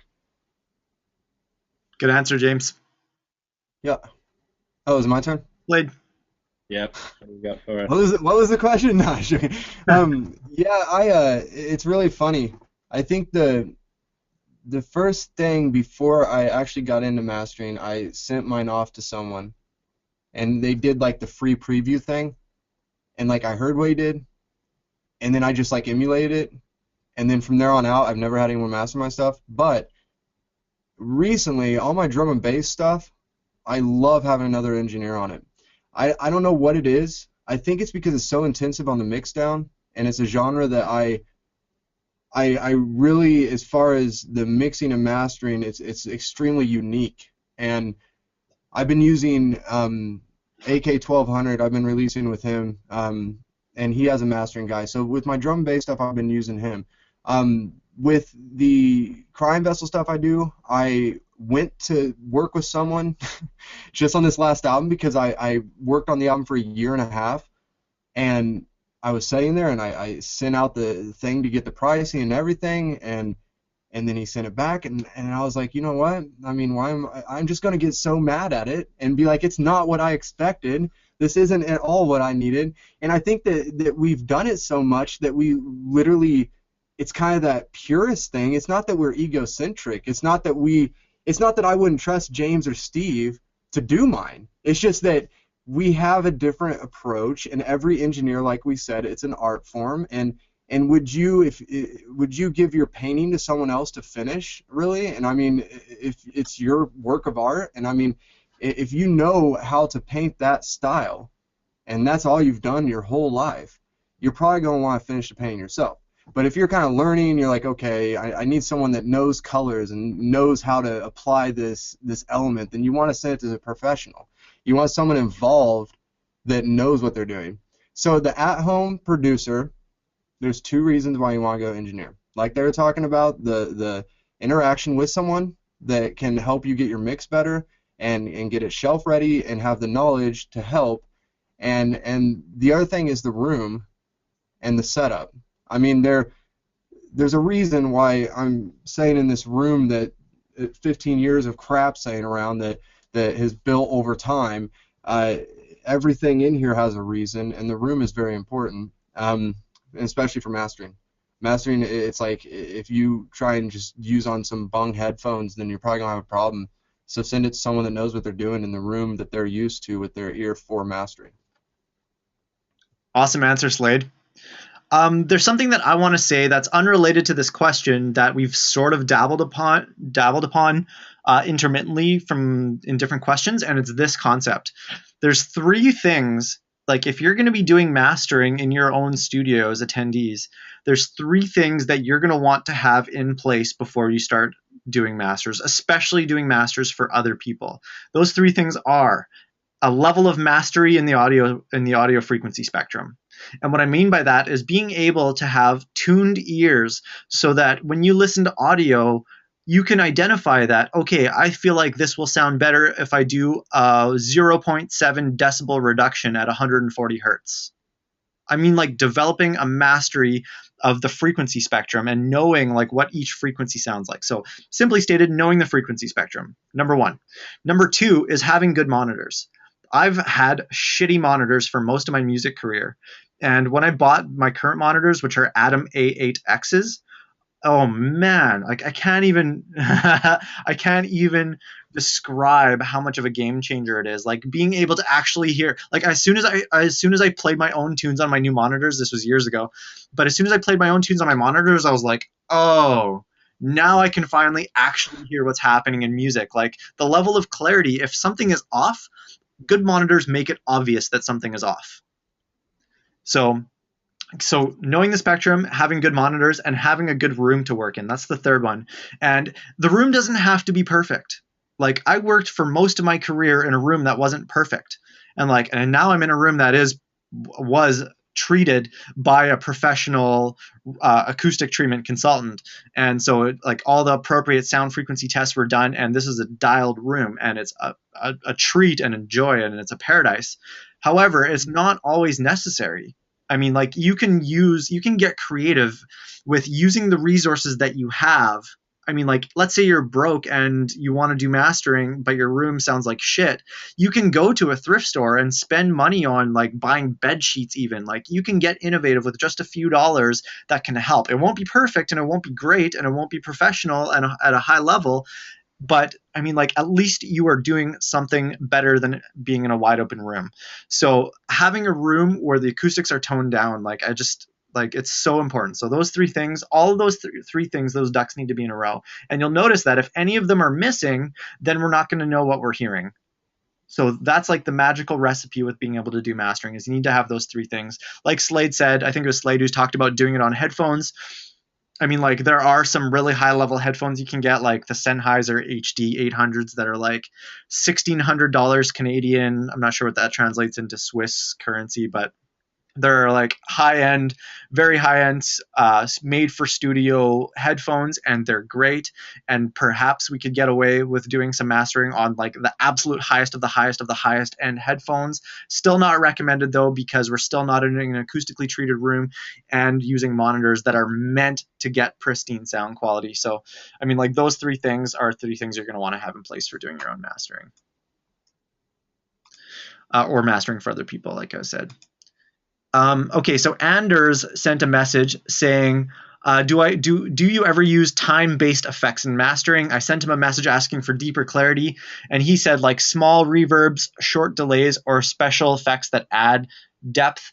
I used to use the mastering reverb in Ozone, and I used just like a tiny little very, very undetectable micro pinch that just added like this like very, very, very micro minute ambiance to underneath the master, and that was only if the track itself would be served by having a pinch of extra wetness to it. I mean, some genres like some banging hard drum and bass or like some like crunchy hip hop or things like that are meant to sound dry. But I used to use the mastering reverb, and I don't anymore, just because I don't find it necessary. So the answer is now. My current truth is no, I don't use any reverbs or short delays in my masters. And I probably wouldn't suggest doing it just because there's a risk of creating a mess in the mix down by doing it. So that's my answer. Do you guys want to jump in? You can go, James. I don't. I mean, there's a few stereo widening plugins that I use very occasionally, like the Isotope one, the Imager. That may use a little bit of time-based stuff, like a chorus, like delay kind of stereo winding thing. I'm not really sure what the exact science behind that is, but that's about as far as I'd ever go with using anything time-based. And my answer is no. Sybil, explain. Nope. No, I do not. Okay. So Morgan asks, when you guys are mastering your own tunes, do you master within the same project, or do you render a pre-master and master it in a new project? I've seen producers do both, and I'm wondering what the upside and downside is to either way. I'll answer first. I master a pre-master wave and I do it independently. And I do that for a very particular reason, is because my mastering chain, I optimize this, I turn up how much CPU all the different plugs use. There's an upsampling option in most of the plugins that I use that level up the CPU usage while also leveling up the quality. So when I'm doing my mastering, I push those as hard as I can, as close to maxing out my CPU as I can. So I'm like really using the plugins that I use to the fullest extent to get the best quality. And I find that if I do that inside my actual sequence, then I just don't have enough CPU room. Historically, that's been my experience. So I've just exported my pre-master and brought it into my mastering template. Is your camera messing up, or is it just me? What do you mean by messing Did up? anyone else see his thing kind of glitching out? He's getting deleted from the Matrix. That's what I was thinking. Don't let him out. He knows Okay. too much. Beam me up. You can go, James, if you want, because I kind of want to go into a bit of elaboration on rendering, exporting, and bouncing and recording and the differences. Sure. Yeah, my answer is yes. I master in my project. As I was saying, I like to mix into my mastering chain. And, I mean, for mastering my own stuff, for just, playing out or whatever, I don't get too uptight about the quality of that final master, because I know generally it's probably only going to get played, a dozen times or something like that, and then it's going to the real mastering engineer for the final take. Yeah. Where'd Steve? He got abducted. He's gone. Yeah. Going to the Matrix. Yeah. So where did he go? Is he still there? No, I think we've lost him. Yeah, we've lost an attendee. That's all right. Ah. Slow it down. People might need to start asking questions on Facebook or something. Okay, well, it's you and I, James. Yeah, so I'm going to go into a little bit of something about this, because I do always record out my mix, and it's pretty much kind of what Steve said as far as the CPU usage. I mean, it's pretty heavy, and it's something that I want to have more control just over the waveform itself for any kind of edits, stuff like that. Plus the mix down, I want to know how it sounds after it's bounced. I don't want to try and risk that going real time when you're throwing more plugs onto your master bus. There is certain genres like ambient or something that's very minimal that just needs a touch of a limiter or something on the master bus, and that's your master. Then yeah, I'll do that. But that doesn't even need a proper mastering job. But I'm kind of a purist when it comes to the way that I export. I don't care for offline bouncing, and it might be because I'm old-fashioned. And when I first started producing stuff, CPU and computers couldn't really keep up with it, so you'd have different problems and artifacts when bouncing offline, because it's trying to read binary rather than real time on what the compressors and everything are doing. It's assuming that it should be like it is, and especially with outboard. We use a whole lot of outboard here. I don't know if you can see. We got 1, 2, 3, 4, 5 racks. When we're running any of that, you have to print it. You can't sit there and dial it back in every single time. So I'm just very much about recording out. And if you go to YouTube actually and just type in Slade Templeton Premaster, then you'll see a little tutorial I did a few years ago on the way to get the best pre-master mix down ready for mastering stage. And it's about recording out your mix, not exporting until after it's recorded out, and not bouncing online or offline. And like I said, it's just kind of me being an audiophile nerd too about it. And there's so many debates out there about does it null out between an offline bounce, online bounce, and a recording. And I will tell you, I've done null tests, and all three of them null out. So there's probably not much of a difference. But it's better safe than sorry. So I will always record out the full mix through a mix bus, have that stereo pre-master printed, and then I'll export it at the bit rate of the session, and then I will bring it into a new session, and I will master that pre-master mix down. Awesome. That was full and complete. Where did you go? Where did you go? You like disappeared. Oh yeah, I went to the bathroom. Yes. You want to know something? You want to know something that sucks is right now our bathrooms are getting redone. So we have clients here and everything. We have to go. We're on the third floor, right? We have to go down the stairs, halfway down the block to this neighboring building, and then you go in and around in like this huge corridor area just to use the bathroom. So it's like it's so embarrassing, you know. And you have a six-piece band in here that's like, oh, I need to use the bathroom like every 20 minutes. You like have to walk them downstairs, walk them back. It's bad, man. So if I have to wee, I'll probably be gone for about 20 minutes until I'm back. That's so funny. Next question, Chris. Can you talk about multiple small instance amounts of compression as opposed to one big instance of compression? Jack Beats says they use tons of compressors as opposed to one compressing instance, and I've loved their polish. I've loved their polish, and their stuff is pristine. I use one compressor plus my limiter. Yeah. Yeah, same. Yeah, are they talking about in mastering or in mixing? Because that sounds more like a mixing thing. They Yeah, might Chris. they might be doing the mastering thing, but the Jack Beats sound too. I mean, that's one of those artistic visions that with mastering and getting that grungy kind of heavy pounding thing about it, they could do that. They get away with that. And that's when you start getting into the artistic realm that's kind of beyond even the art of mastering, but to actually get the effects out of it and driving it. And I mean, you could bung three with 1 decibel reduction each, different kinds, different saturations, different push and different spectrums, and it might get you a cool effect, but it doesn't mean it's necessarily going to be polished. And those guys have probably been messing around with that for a while to even articulate that. So yeah, if they are doing that on their master bus, I'm guessing that might be why. Cool. Good answer, Slade. Chris, I hear that. Okay. Paco, I hear that. I thought it was my connection. I think he's commenting about my voice or something. The Matrix. Yeah, the Matrix. Trey asks a question. Any benefit with producing in one DAW than mastering in another? And this is a topic of conversation that I've had with numerous people. And I would say that every program is different. Every DAW is different. They all have obviously their fundamental similarities, but every DAW has their own different sound engine, and they all have their own unique character and personality to them. So I mean, like James is talking about how he masters in Cubase, and that's a conversation that him and I have had before about the difference between mastering in Ableton and mastering in Cubase. And pre Ableton 9, like I'm talking Ableton 8 and down, I wouldn't even touch Ableton 8 and down because I didn't like the sound engine of it. I thought it took away from the dynamics and the excitement, and I felt like the sounds it came out dull in Ableton's sound engine, Ableton 8 and down. And then when I got into Ableton 9, I realized that they upgraded their sound engine, and that was part of one of their updates.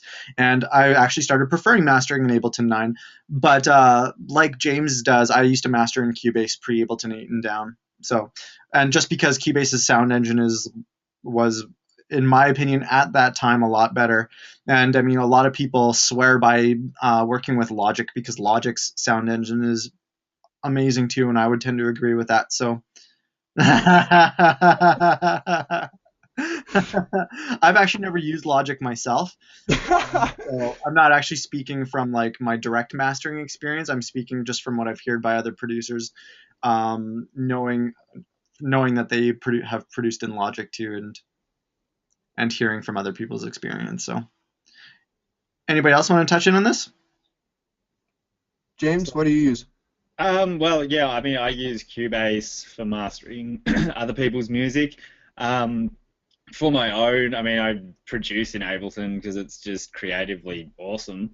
So I master my own stuff, as I said, in the project in Ableton. But I mean, look, that debate about Ableton and Logic and Cubase and having differing sound engines, it has kind of become a bit of a non-thing these days with the better sound of Ableton. But I mean, I got used to mastering in Cubase. I trust it, and so I just stick with what I know. Yeah, and I've always used Pro Tools. Being an engineer and working with bands, plus my own stuff, and definitely it's a workaround for producing. I mean, believe me. But I think you get a different edge. Prodigy, they use the same exact setup as me. Reason, Rewire, Pro Tools. It's just definitely a workaround. So if you know Pro Tools really well, then the one plus thing about it is you then have the world-class mixing software for outboard HD systems if you want to drop 20 grand. If you don't want to drop 20 grand and you want to be creative and everything else, then Ableton, Logic, any of that. I'm not some purist that's going to tell you that one's better than the other. Because I don't care if you go out and take a crap iPhone and beat on a rock. If it makes something that sounds good, use it. I don't care what you're using. But with mastering, there is some pros and cons. Sonorous and Sequoia, for instance, are two mastering softwares that a lot of us that do DDP work, we might want to work inside that, because as you're mastering, you can literally start doing your in and out cues and your DDP for export right then and there. They are very basic and purely made for mastering. I actually do use Pro Tools. I use it for mastering, I use it for mixing, I use it for producing, I use it for recording, everything I do in it. I bought Logic 9, I think, when it came out, and I used it one time, and then I sold it.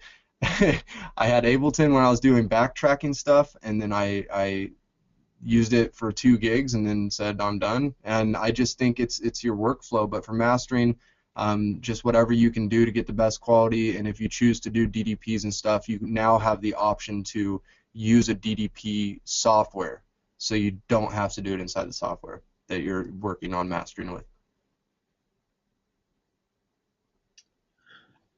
Awesome. Okay, so next question is Chris. Chris, I just want to say an acknowledgement to you. Thank you for being such an active contributor in this webinar. You've been asking a lot of really awesome questions that I'm sure have been a great value to everybody in attendance. So I just want to say a big shout out to you, man. Thanks for your awesome contributions. The question is what's the difference between harmonic excitation, distortion, saturation, and overdrive? They all seem to be very similar to me. And so there's actually some massive fundamental differences. And this is one of my favorite demos to give about how an exciter or saturator works. And so I'm going to offer that right now. And so here's what we're going to do is we're going to just slap on a simple sine wave onto a MIDI track.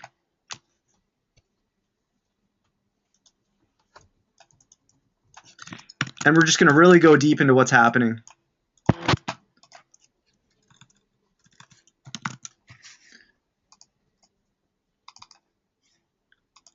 Okay, so we'll just slap on a sine wave.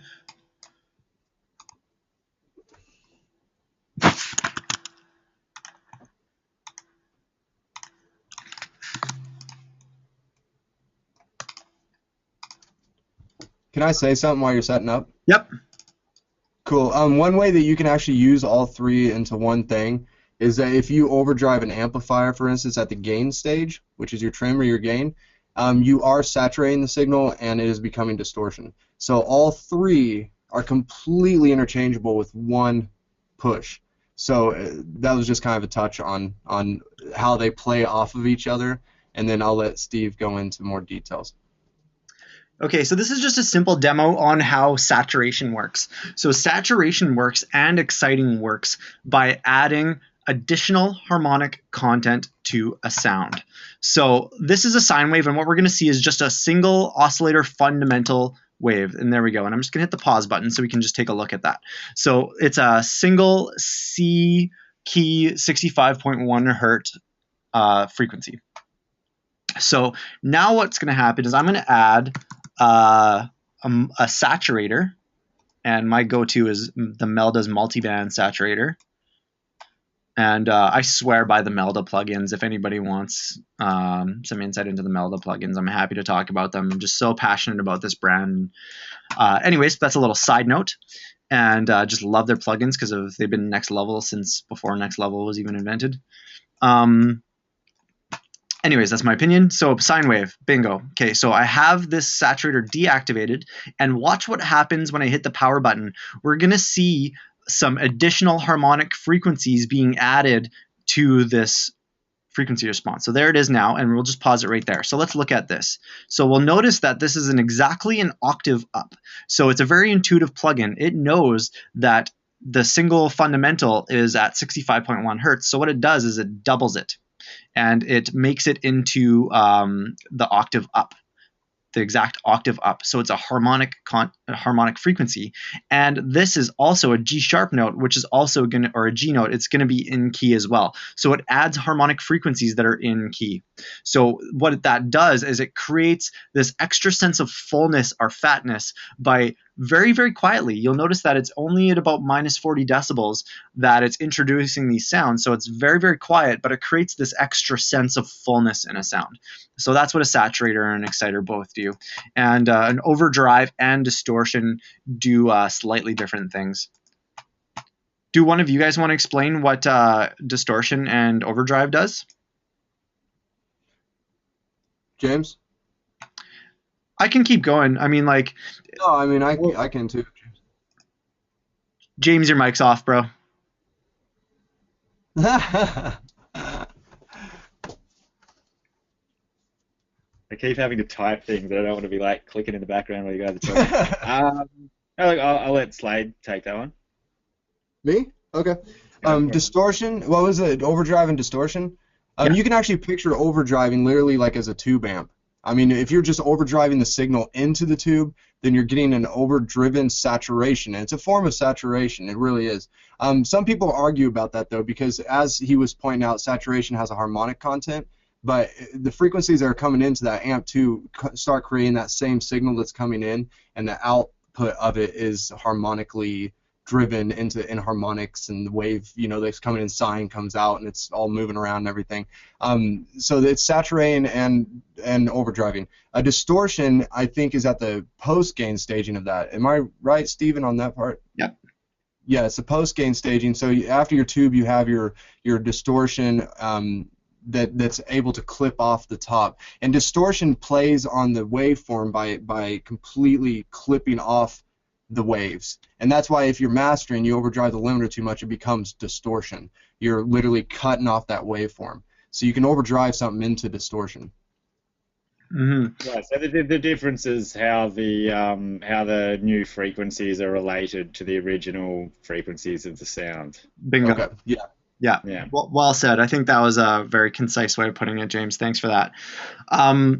Something else that I want to mention too is most newer distortion plugins have this built-in safety net, because it can trash the signal so hard that it can actually create this obnoxious and abrasive and invasive distortion on both the low end and the high end.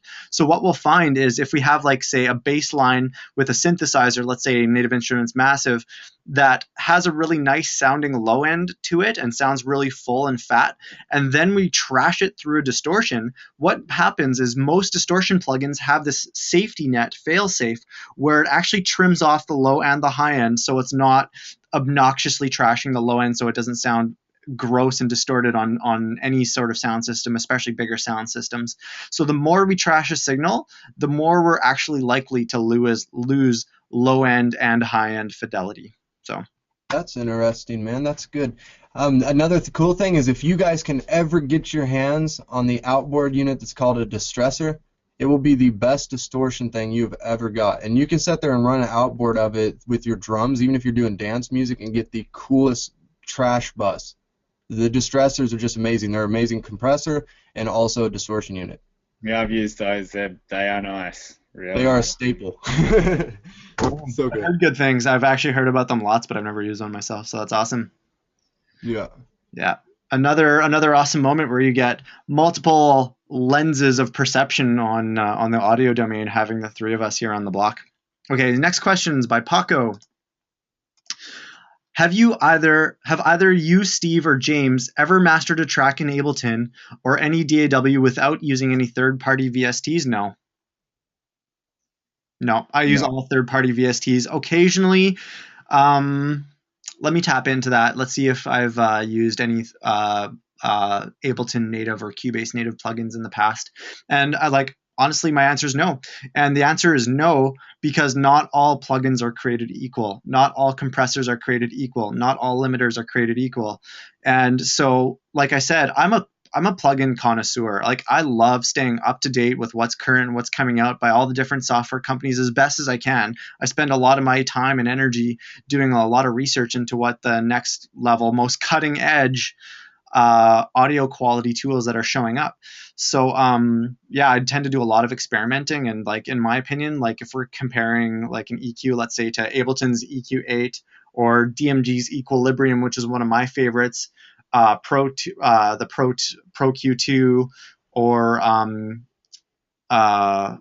even the Melda Dynamic EQ. I mean, like there you could literally have 10 instances of 10 different compressors with all the same ratio, all the same attack and release settings, all the same threshold settings, and each and every single one will sound different.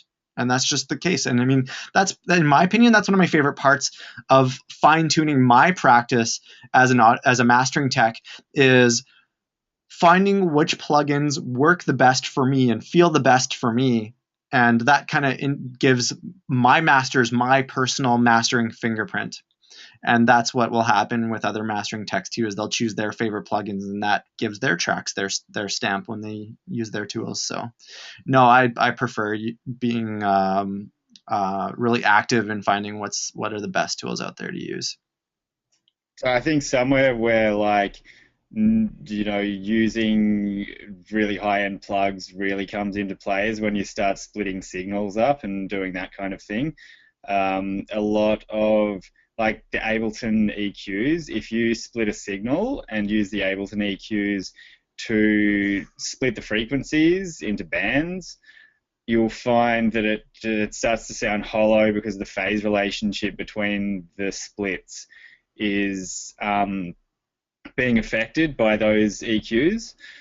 And then on the other hand, if you use, say, the Waves linear EQs and do the exact same thing, you can't hear the difference. So if we're talking mastering and the technique I was talking about earlier, where you make a mid-side matrix and then split up your signals, if you used Ableton EQs, I mean, you would completely wreck the master. So definitely, like, Ableton EQs sound great, but be careful what you use them for.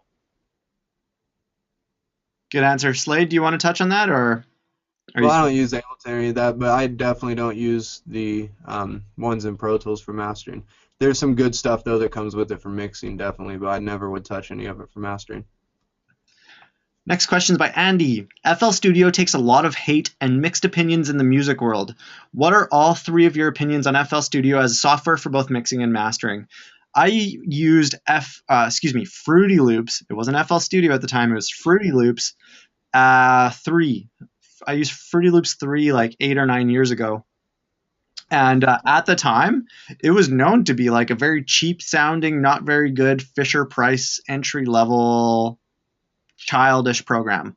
And so FL Studio is years of reputation rebranding to that they're coming out of, and that's where a lot of that comes from. That's where a lot of the hate comes from, is from its old reputation of not being a very good audio program, because it used to not be very good.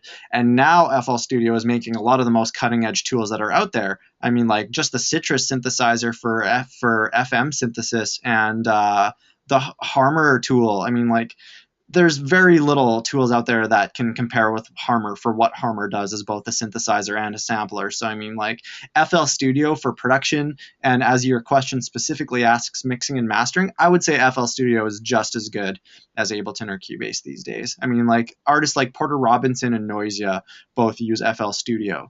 So, that says a lot. I'd say if you're questioning it, I mean, listen to Feed Me and Circuit Bend, and that'll answer your question, because that's what they use, and their stuff is just insanely good. Yeah, Laidback Luke mixes, produces, masters everything in headphones on FL Studio. I mean, it all depends who you are and what you're doing. I mean, and like I said with dance, it's not a cop-out or anything, but I mean, dance is very processed and digital, and I mean, if you get a cool thing out of it, then use it. I mean, there's absolutely no reason not to. Even if you're doing your own mastering, and Fruity Loops, cool, hmm I want to take this moment to offer a little golden nugget about music production. That a part of this nugget came from Vespers, a good friend of mine, Drew, who's a really well-known Ableton trainer and YouTube personality who's got like millions of hits on his YouTube channel for his music production training videos, and he's been an awesome mentor in my life and a huge source of inspiration. And I just want to give a special shout out to him.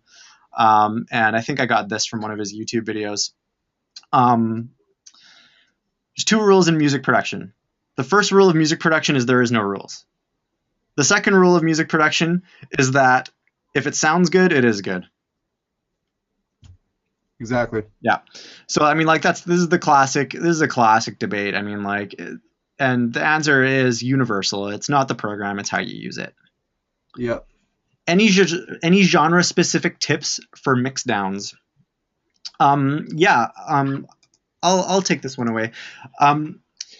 A good mix down philosophy for whatever genre you're doing is called the rule of three. So you want to pick your top three priorities in your mix down, and that those top three priorities are different for every genre, but it's a matter of finding what your top three priorities are. So for like hip hop, it might be vocals number one, bass is number two, and drums are number three. So those are our top three priorities, and everything else is going to be back in the mix. I mean, like, you can't have all of your elements right at the very very front because it just sounds cluttered and chaotic and messy, and that's how brutal messy mix downs happen. So you want to create a sense of depth, and so a good practice is to choose your top three. So with dubstep, number one is going to be your sub bass. Number two is going to be your bass line lead. And the number three might be your drums or a vocal or something like that, usually the drums. In, let's say, electro music, your number one is going to be your kick drum. Your number two is going to be your bass line. And your number three is going to be your mid range. So you want to pick your top three priorities. Drum and bass, number one is your sub, number two is your drums, and then your number three priority might be a vocal or another lead synth or something like that. So it's like all about picking your priorities, and those are different for every genre. So getting to know what your genre is about and what the priorities are. I mean, like, there's subtle nuances of mixing practices that you can bring to the table. I mean, like, for example, another example is in electro house, your kick drum will always be louder than your snare or clap. As a rule, as a mixdown rule, your kick drum is going to be slightly more dominant. Now, in breakbeat music, like we're talking like actual breakbeats, breaks, or drum and bass, or glitch hop, or anything that has a broken beat, the emphasis is going to be slightly more on the snare. So snares tend to have a little bit more body and a little bit more amplitude in a mix in broken beat music. Generally speaking, it's not that. Yeah, that's obviously not 100% universal, but I would say 95% of breakbeat music, the extra emphasis is on the snare. So yeah, it's just getting to know your genre, your respective genre, pick your top three priorities, and align your mix down amplitudes based on that priority sequence. Guys? What was the original question? Was it dance genres? Any genre specific tips for mix downs? Okay, because I mean that ranges completely, but dance, should we keep everything more dance-based? Like, I'm guessing most of these people are probably dance. I'm really appreciating the balance between both. I feel like it gives everyone a broad spectrum. So let's keep it on the both train. I mean, like, James and I specialize in EDM, and you give us that live band golden nuggets as well that are also applicable to EDM too. So, just okay. What's alive in you, man. Yeah, the biggest thing, I mean, there's a lot of similarities actually between rock and drum and bass as far as the percussion is. Something called parallel compression or New York compression is crucial. House music, I don't touch it. All my house projects, it's completely, pretty much channel by channel. And it's pretty funny in house because you might have, I don't know, 12 channels of instruments in it. I mean, it's very basic. Compared to drum and bass, I might have 70. And half of those are bass chunks. It's kind of ridiculous. But every genre, there is specific things. Drum and bass, a lot of parallel compression, focus on the drums. Like Steve said, that's a great thing, the rule of three. It's very much about what the main focus of the song is. Dubstep and all that, of course, is the bass. So that's very, very crucial. Vocal-driven stuff, whether it's dance music or rock, you definitely want to kind of work around that for your spectrum. Every single genre, though, there's other things that are key elements in a mixdown that you need to focus on is your kick, your snare, your bass, and your vocals down the middle. Everything else kind of work around it. Steve, I think, touched base a little bit on this earlier about how our ears work and like if we're surrounded by people. It's the same thing, especially with vocals on a track. If you're doing house music, drum, bass, it doesn't matter. If you have vocals, you can give some depth to it with some reverb or some kind of effects to spread it a bit, but the main vocal itself needs to be mono because when we talk in mono. Our brains are comprehending it as a mono signal coming at you. It's not stereo. It's not like we have two mouths speaking out each side. So it gets extremely confusing. Same with the bass frequencies. There's a good plugin that works for mastering that also can work for mixing that is the mono filter. And it is really cool for that. You can choose exactly from what frequency you want it to be completely mono in the whole channel that it's on or the mix that it's on, and then you can choose how much you want to spread the top into that. That's a cool thing to use too if you're working on vocals in a mix to really kind of make it pop. So awesome Yeah. answer, guys. I mean, I don't have too many genre-specific mixing techniques. Maybe if you're mixing trap, then just don't and do something else. Do something else. No, I'm just kidding. I like trap, but I just couldn't help myself. I love you for that one. This is gonna come. I'm working on some 808 stuff at the moment. So that's gonna come back and bite me when I release those tunes. But look, I mean, I just think something super cool that maybe some people aren't doing is just ducking and that sort of thing, like frequency ducking. As you know, I mean, I mostly produce glitch hop stuff with big snares, that kind of thing, and yeah, to get a really good sounding master, automating an EQ to just duck down at around 200 hertz every time, or find what the fundamental frequency of your snare is, and just duck a little automation, but under the snare for say a master track that might, a bus track that may have all of your mids and another bus that might have your bass on it. You can duck with that snare, and then it works a lot better than side chaining because you're only losing the bits of frequency that you want to lose, not the whole frequency spectrum. And things like that, as I said, I like to mix into my limiting chain, and that has just been indispensable as far as getting my snare to punch the whole way through the track without having to compromise any of the other sounds. And you can do that with a lot of different things. If you're working with vocals and you've got keyboard parts or whatever that are starting to conflict with the vocals, you can start doing frequency ducking, or even just like side chain a certain frequency of on the backing track to the vocal so it ducks down. And that's my 2 cents, is ducking. It's indispensable. Sweet. Nice one, James. So Trey also asked another question about mix downs. Any advice for practicing mixing down and mastering? My advice for practice mixing down and mastering is, speaking from personal experience, I learned more about mixing and mastering by doing it for other people than I ever did for my own. When we start doing mixes and masters for like 10, 20, 50, 100 different producers, we start to see some common patterns and some common threads about really common mistakes that happen. Sub-bass levels, common mistake, too quiet, too loud. Hi-hat levels, too loud, they sound abrasive and create like this gross sounding sizzle when they run through the limiter, vocals not being loud enough, too much clutter happening in this part, low end muddiness in the 100 to 200 hertz area. We start to see some threads. So my advice for practicing mix down and mastering is talk to your producer friends and ask to mix and master their music and do it for free. And once you start doing it and gaining that experience, I mean, like, it's invaluable. And I mean, like, you're learning and growing. And I mean, your friends, if they like how it sounds or don't, they can take it or leave it. They can take it or leave it. So there's no risk on their part, and you get to grow your skills. I mean, like, mastering is the kind of thing, like Slade said this earlier, is something that happens over time. You know, it's not like you can just turn on a switch and install a magical plugin and all of a sudden your mixes and masters are going to sound amazing. It's about learning the subtleties and micro nuances of sound and how to manipulate them artistically, and that happens over time and it takes experience. So the best advice for practicing is getting experience and getting creative on how you get that experience. Yeah, I think I was mixing, I don't know, first 7 years for beer and pizza.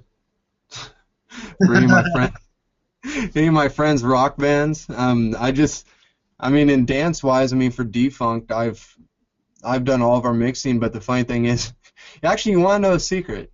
Is with Defunct, my partner Rory was mastering our stuff for the first year, in fact, and he kind of told me some techniques on. I just now remember that. So yeah, I mean, it was one of those things even. So I mean, it's just funny to think back on. But with mixing and mastering, it is about with other people and working through their music that you start kind of seeing, like Steve said, the similarities and mistakes and everything.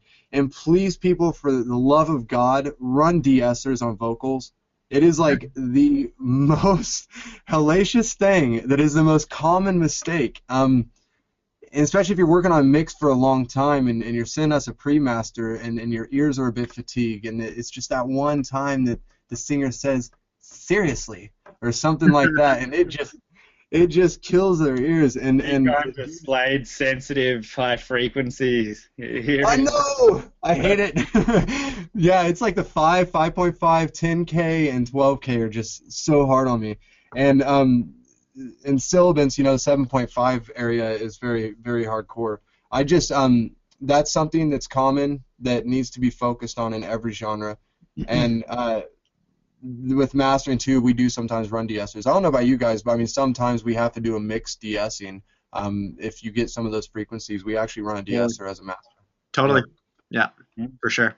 There's a really awesome plugin. I used to have it on my old PC that I just sold that I will give a strong recommendation to. It's a Brainworks plugin, and it's called the Digital V2. And the interface looks really old and kind of not very modern, but it's a weapon. So don't judge a book by its cover. So this is it right here, and it's a full-on mastering suite that has a mid-side EQ, mid-side de-esser, and mid-side filter. Steve, we have it on my computer here, the actual one. Cool. I'm present for the time. We only have about half an hour left, so I want to kind of roll through these questions really quickly. But yeah, thanks for mentioning that, Slade. But yeah, so anyways, it has a mid and side de-esser built into it, and I'll often have used that back on my old PC days, and or Waves de-esser works really good. Next question. Trey, best example of a perfect mastered song? So I think for me, this is probably the most challenging question that we've been asked so far. The best example for a perfect mastered song. I can't offer you off the top of my head what a perfect mastered song is. Like, check out this track by this artist and it's a perfectly mastered song. I would say that a perfectly mastered song is a totally subjective opinion from mastering engineer to mastering engineer. So, I mean, my personal opinion of a perfectly mastered song is, number one, is there's no distortion. Number two, the mix is really great. So the kick, snare, bass, guitars, vocals, treble instruments, hats, cymbals, etc., all have their own space in the mix and can be heard clearly and have all the room to breathe. And that is still the case after the mastering stage. It sounds full and beautiful and has a decent level of loudness. Anybody want to add? Well, look, I mean, a perfectly mastered track is subjective. What one person loves, someone else is going to hate. You know, I mean, I don't mind music being slammed if it's the right sort of music. You know, loudness works for a lot of dance styles. But, you know, I've got friends like Mr. Bill who I'll send my track, you know, my self-masters to before I decide to play them out, and he'll pick on me for making them too loud, and I'm like, well, you know, it's so subjective. Everyone's got their own taste, so you know, perfection is how you perceive it. I don't think there is such thing as a perfect master. I think it's nearly impossible. I mean, not only because the variation of taste, but it's kind of the lack thereof. I mean, that master that you hear, I mean, it could have gone thousands of different ways. I mean, even just a slight EQ adjustment, it doesn't necessarily would make it have been better or worse. But to me, it does break down to what's going to help that mix get to a dynamic yet commercially acceptable level. And it's pretty simple. That's mastering. It's not about how am I going to mold this track to make it sound different. That's opposite of mastering. You want to use, if it's a good mix, okay, sometimes we do have to change the sound, but if it's a good mix down, you just want to enhance what they have to get it to a commercially acceptable level. So really, if anything is enhanced, dynamic, and at a commercially acceptable level, that would probably be the closest you can get to a perfect master. Cool. Awesome. Next question. Are all these harmonic addition features emulations of pushing analog tape back in the day? I wouldn't necessarily say that they're emulations of pushing analog tape back in the day.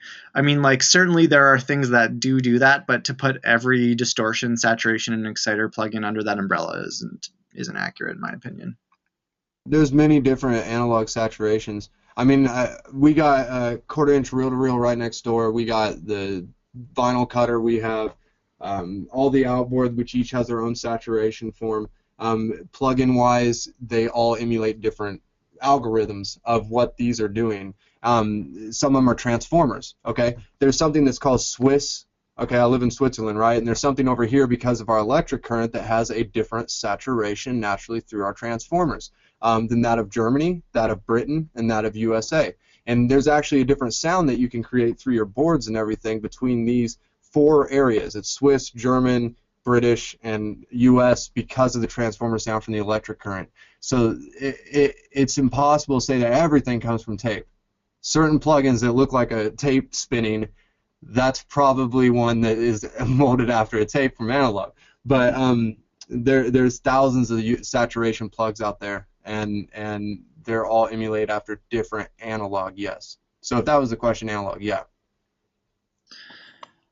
Question. Do you master to tape always, never, or sometimes? Does it really make a difference if you master to tape then release digitally? Slade, you're the hardware guy. Yeah, actually it's a really cool thing. If you want to get some real analog natural saturation, you can run feed out to a stereo tape and back in. Really, I mean, it depends on the genre and everything and what you want to do with it. There's so many creative ways to add to a master. That's more of like a mix down bus thing. You would never do it after. You would do something like as your saturation strip, so you get your mix down, maybe send it out then, and then bring it back in, and then master it so you get that nice kind of rustic thing. We are actually, and this isn't a sales pitch, but this is the coolest thing for any of you audio nerds.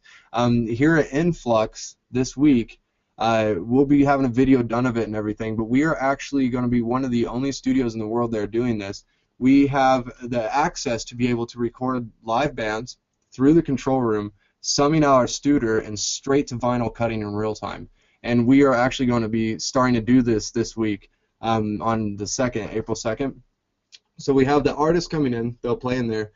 They come back in here, and we do it pretty much like a mix down for live, but not so much. We know it's about to be recorded, so we make sure our compressors and everything are really kicking in and keeping it compressed. And then we're summing out through a stereo to the next door mastering suite and literally cutting the vinyl in real time, which I think that's even cooler than running out to a tape machine. But that's just me. That's a good test of musical ability right there. If you can,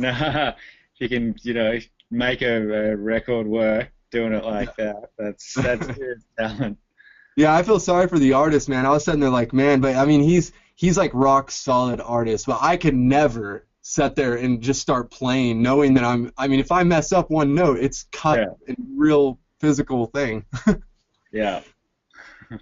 Puts the pressure on. Yeah. I'm really enjoying this next question, so I'm really excited to ask it. And it's asked by Trey. And mostly just because I want to hear everybody's answers. Worst pet peeve when mastering? Worst pet peeve when mastering? I'll start. I don't have a lot of pet peeves. Like, I'm the kind of person that I like to live a really peaceful, zen, heart connected, really centered lifestyle. So like it really takes a lot to like really agitate me or bother me. So I mean, like to even say like this is a pet peeve of mine is like a little bit of a far stretch. I would say though that like the one thing that kind of like starts to feel a little bit off for me is when a person sends me a pre-master and it is 100% not ready to be mastered. And so my role is to offer some constructive criticism and offer, okay, we need to do this to the kick drum. We need to do this to the bass line. Let's bring up the vocal so it can be heard more clearly. Here's my other suggestion. Let's turn down the hi-hats. And I love having that relationship one-on-one with people and giving them tips and advice.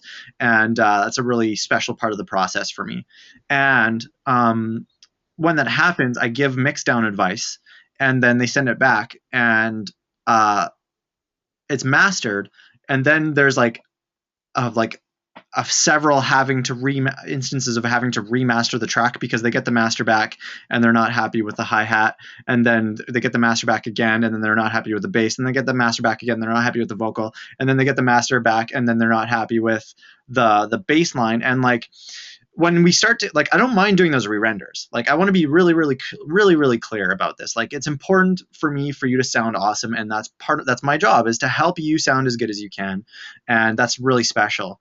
And there's a part that we also have to put ownership in the producer's court to be able to handle their own mixdowns as best as they possibly can, so that we're optimally using both of our times. You know, if I have to re-render a track 5 or 10 times in the mastering stage, that takes up a lot of time.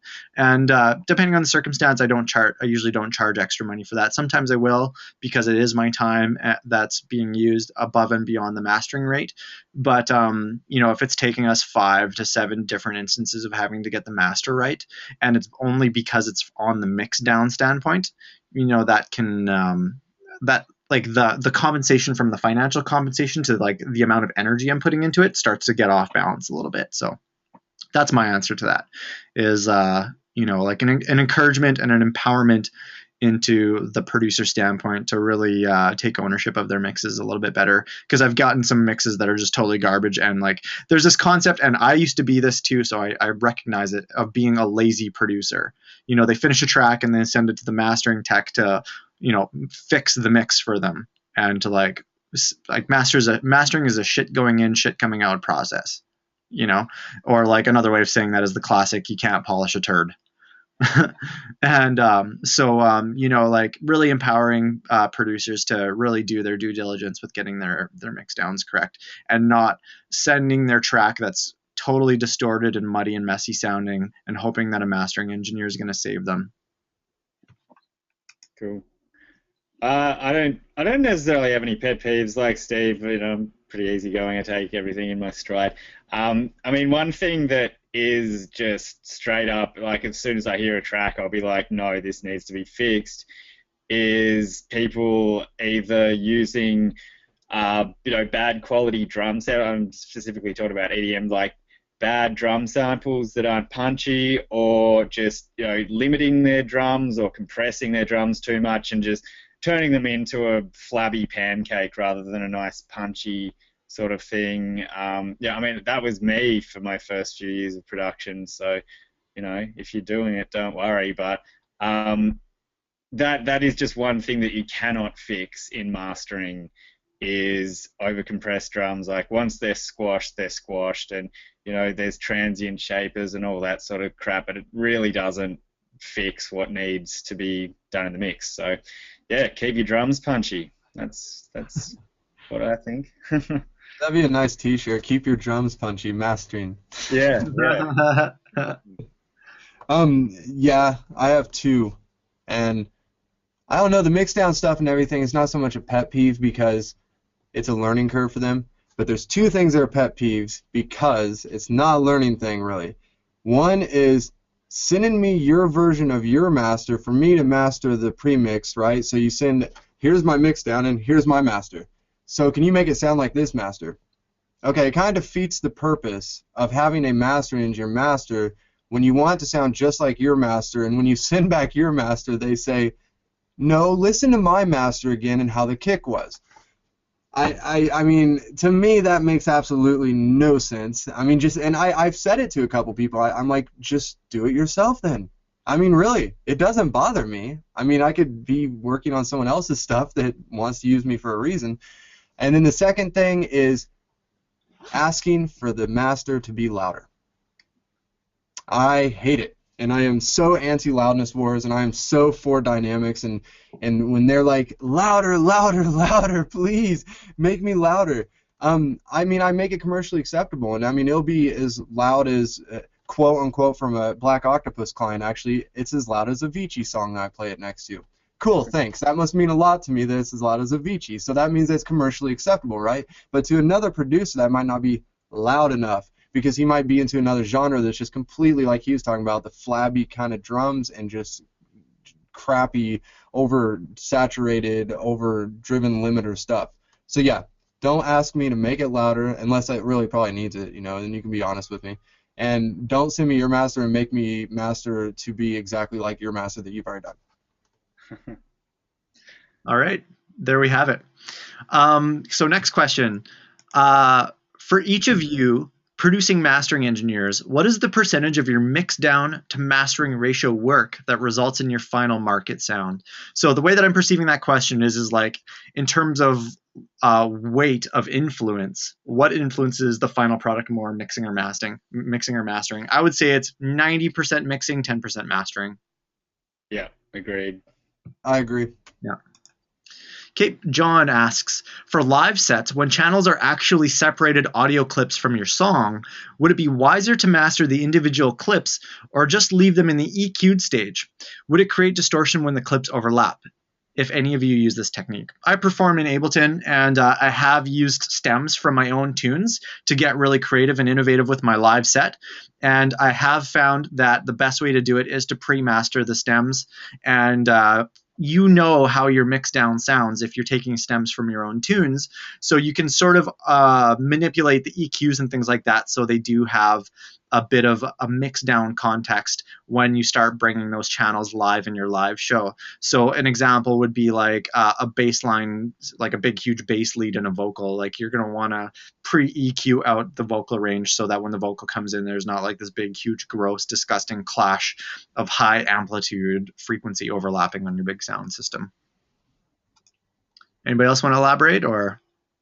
Look, for me, I think, I mean, depending on how you want to do it, for me, if I stem things out to play live, I like to choose what I want to be stemmed out and have a backing track. So, yeah, I mean, there's a good chance that with, say, glitch hop, I'm not really going to be doing too much with the bass line, for example. I mean, you want your bass line to do what it does. It's got to be punchy. It's got to be just, you know, you're not going to be like adding phasing or something like that in a set, because it's just going to make your bass sound whack. So choose the things that you want to play with, you want to glitch out, you want to, you know, make a live element, and then just have that backing track and make sure that backing track is solid. And generally, you know, those extra elements, if you just pull them out of your track and bounce your backing track and then put them back in, you're not going to find there's too much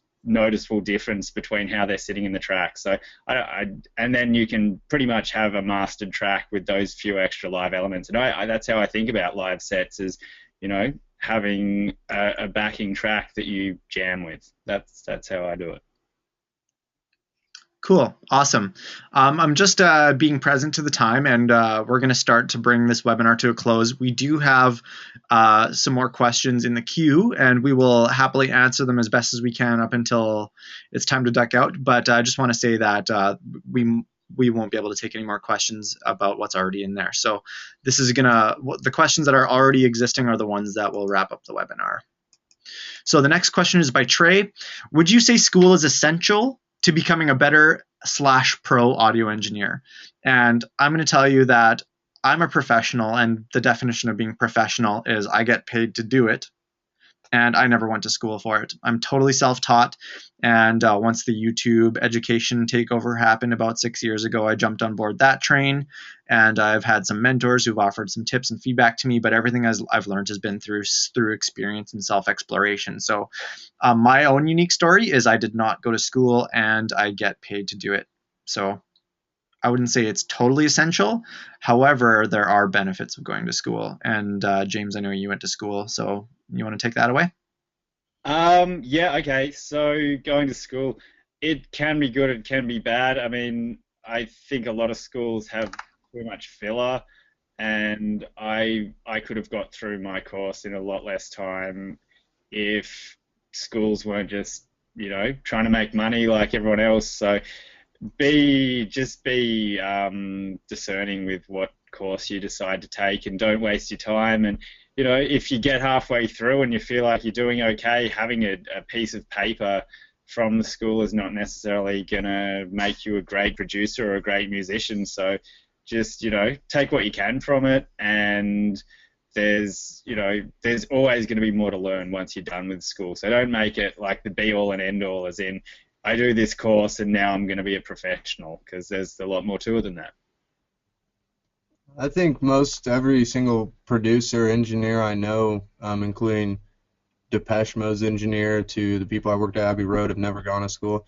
I dropped out of high school. I graduated early. I went to audio school for 2 months. The teacher told me I didn't need to be there because I already knew what they were teaching me, so I saved my money and then moved to London and worked at Abbey Road. Since then, I've never had any formal education. I really don't see that you need to. I think the best possible thing that you can do, though, is networking. And in school, you meet with a lot of people, and you do meet people through school. But nowadays, with the internet and everything, the best education you can get is to network, get with a mentor or someone that really can do something for you. I'll give a shout out to mine. His name is Dean Garcia, and he was Mick Jagger's bass player. He's the one that moved me to London.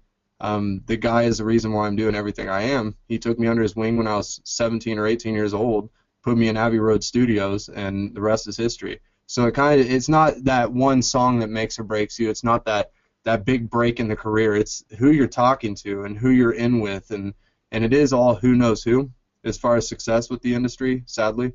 But the only way that you're going to meet anyone is to get out there and educate yourself with them. Yeah, Awesome. agreed.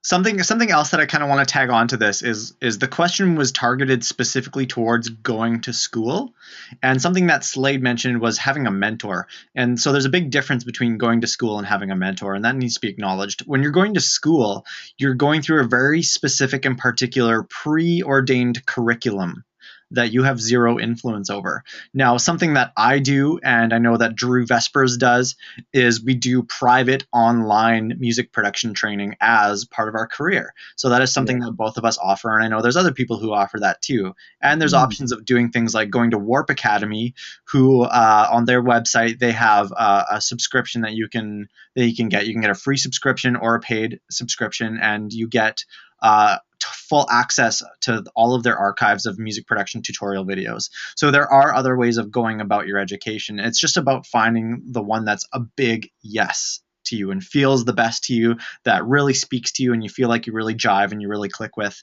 So there is a lot to be said about having a mentor and having someone to take you under their wing and really work with you and give you a lot of coaching shoulder to shoulder, because that kind of experience is totally invaluable. And the difference between that is going to school is going to cost you approaching $10,000, realistically speaking, and a lot of that is going to be filler content that you'll never use in your life.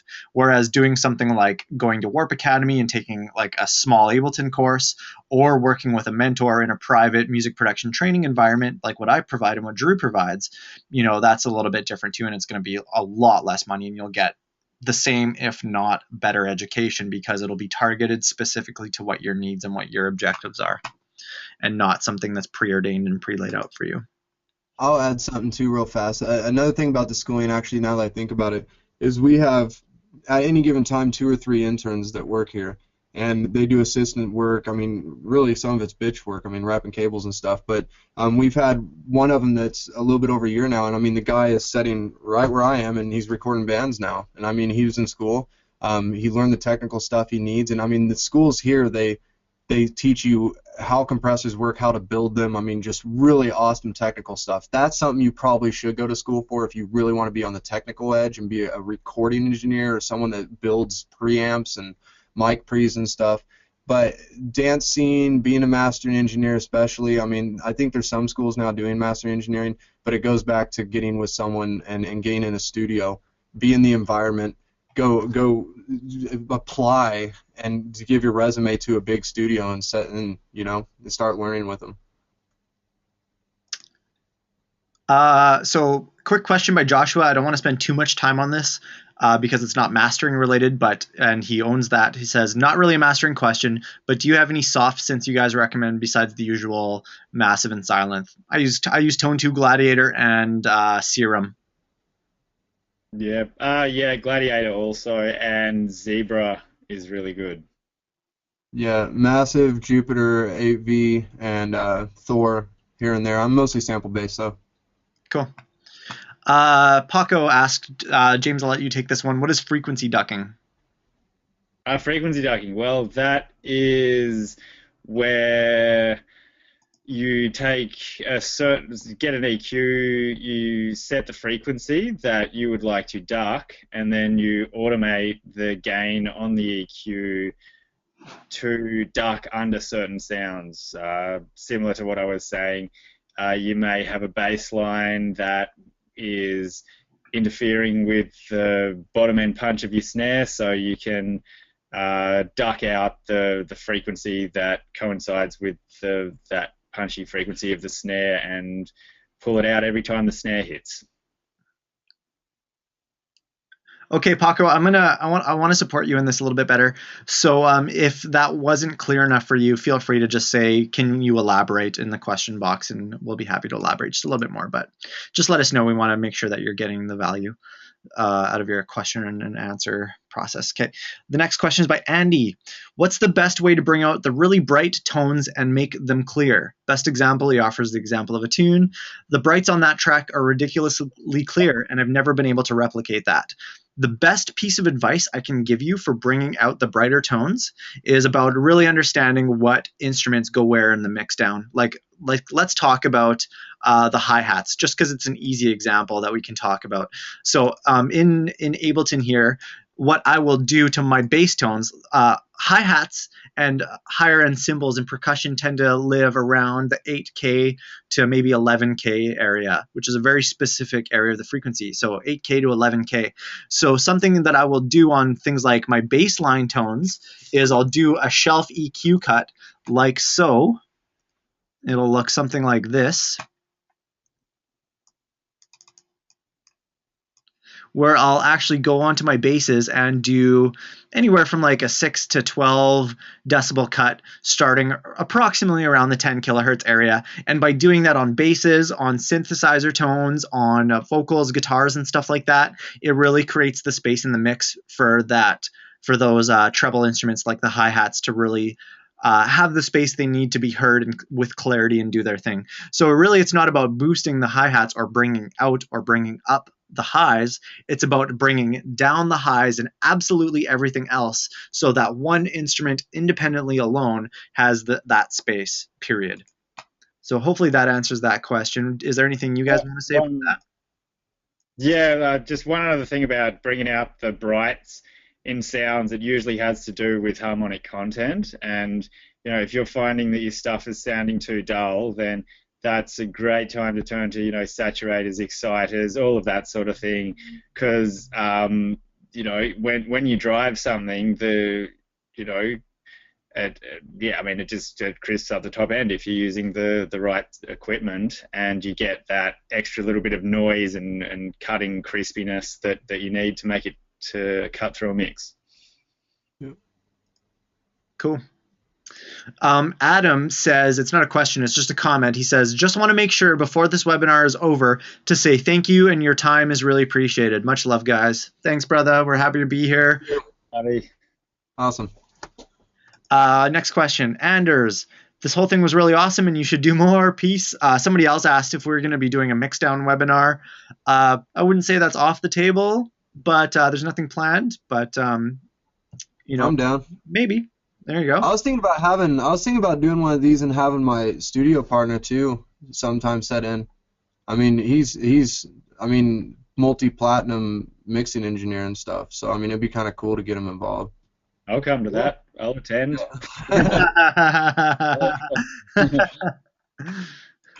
Okay, so Paco, he's the one who asked the question about the frequency ducking. And I asked for clarity and make sure he got his question answered. And his response was, thanks. So when you automate this, do you draw an automation line to do this on the track for more control, or do you set up a compressor to do like sidechaining? Automation. Automation, yeah, for that specifically, automation would be ideal. And Paco says, thanks so much, guys. Okay, so that is actually that'll round up all of our questions. And so if there's any closing comments that any of you two want to mention, I'll go first on some closing comments. I just want to say I really appreciate all of you attending, and I really, really hope that this talk served you in some way. You were able to get some golden nuggets that will really help you and assist you with your music career. And I just want to also be really clear that the people that were conducting this webinar are the Black Octopus Sound Mastering House mastering technicians.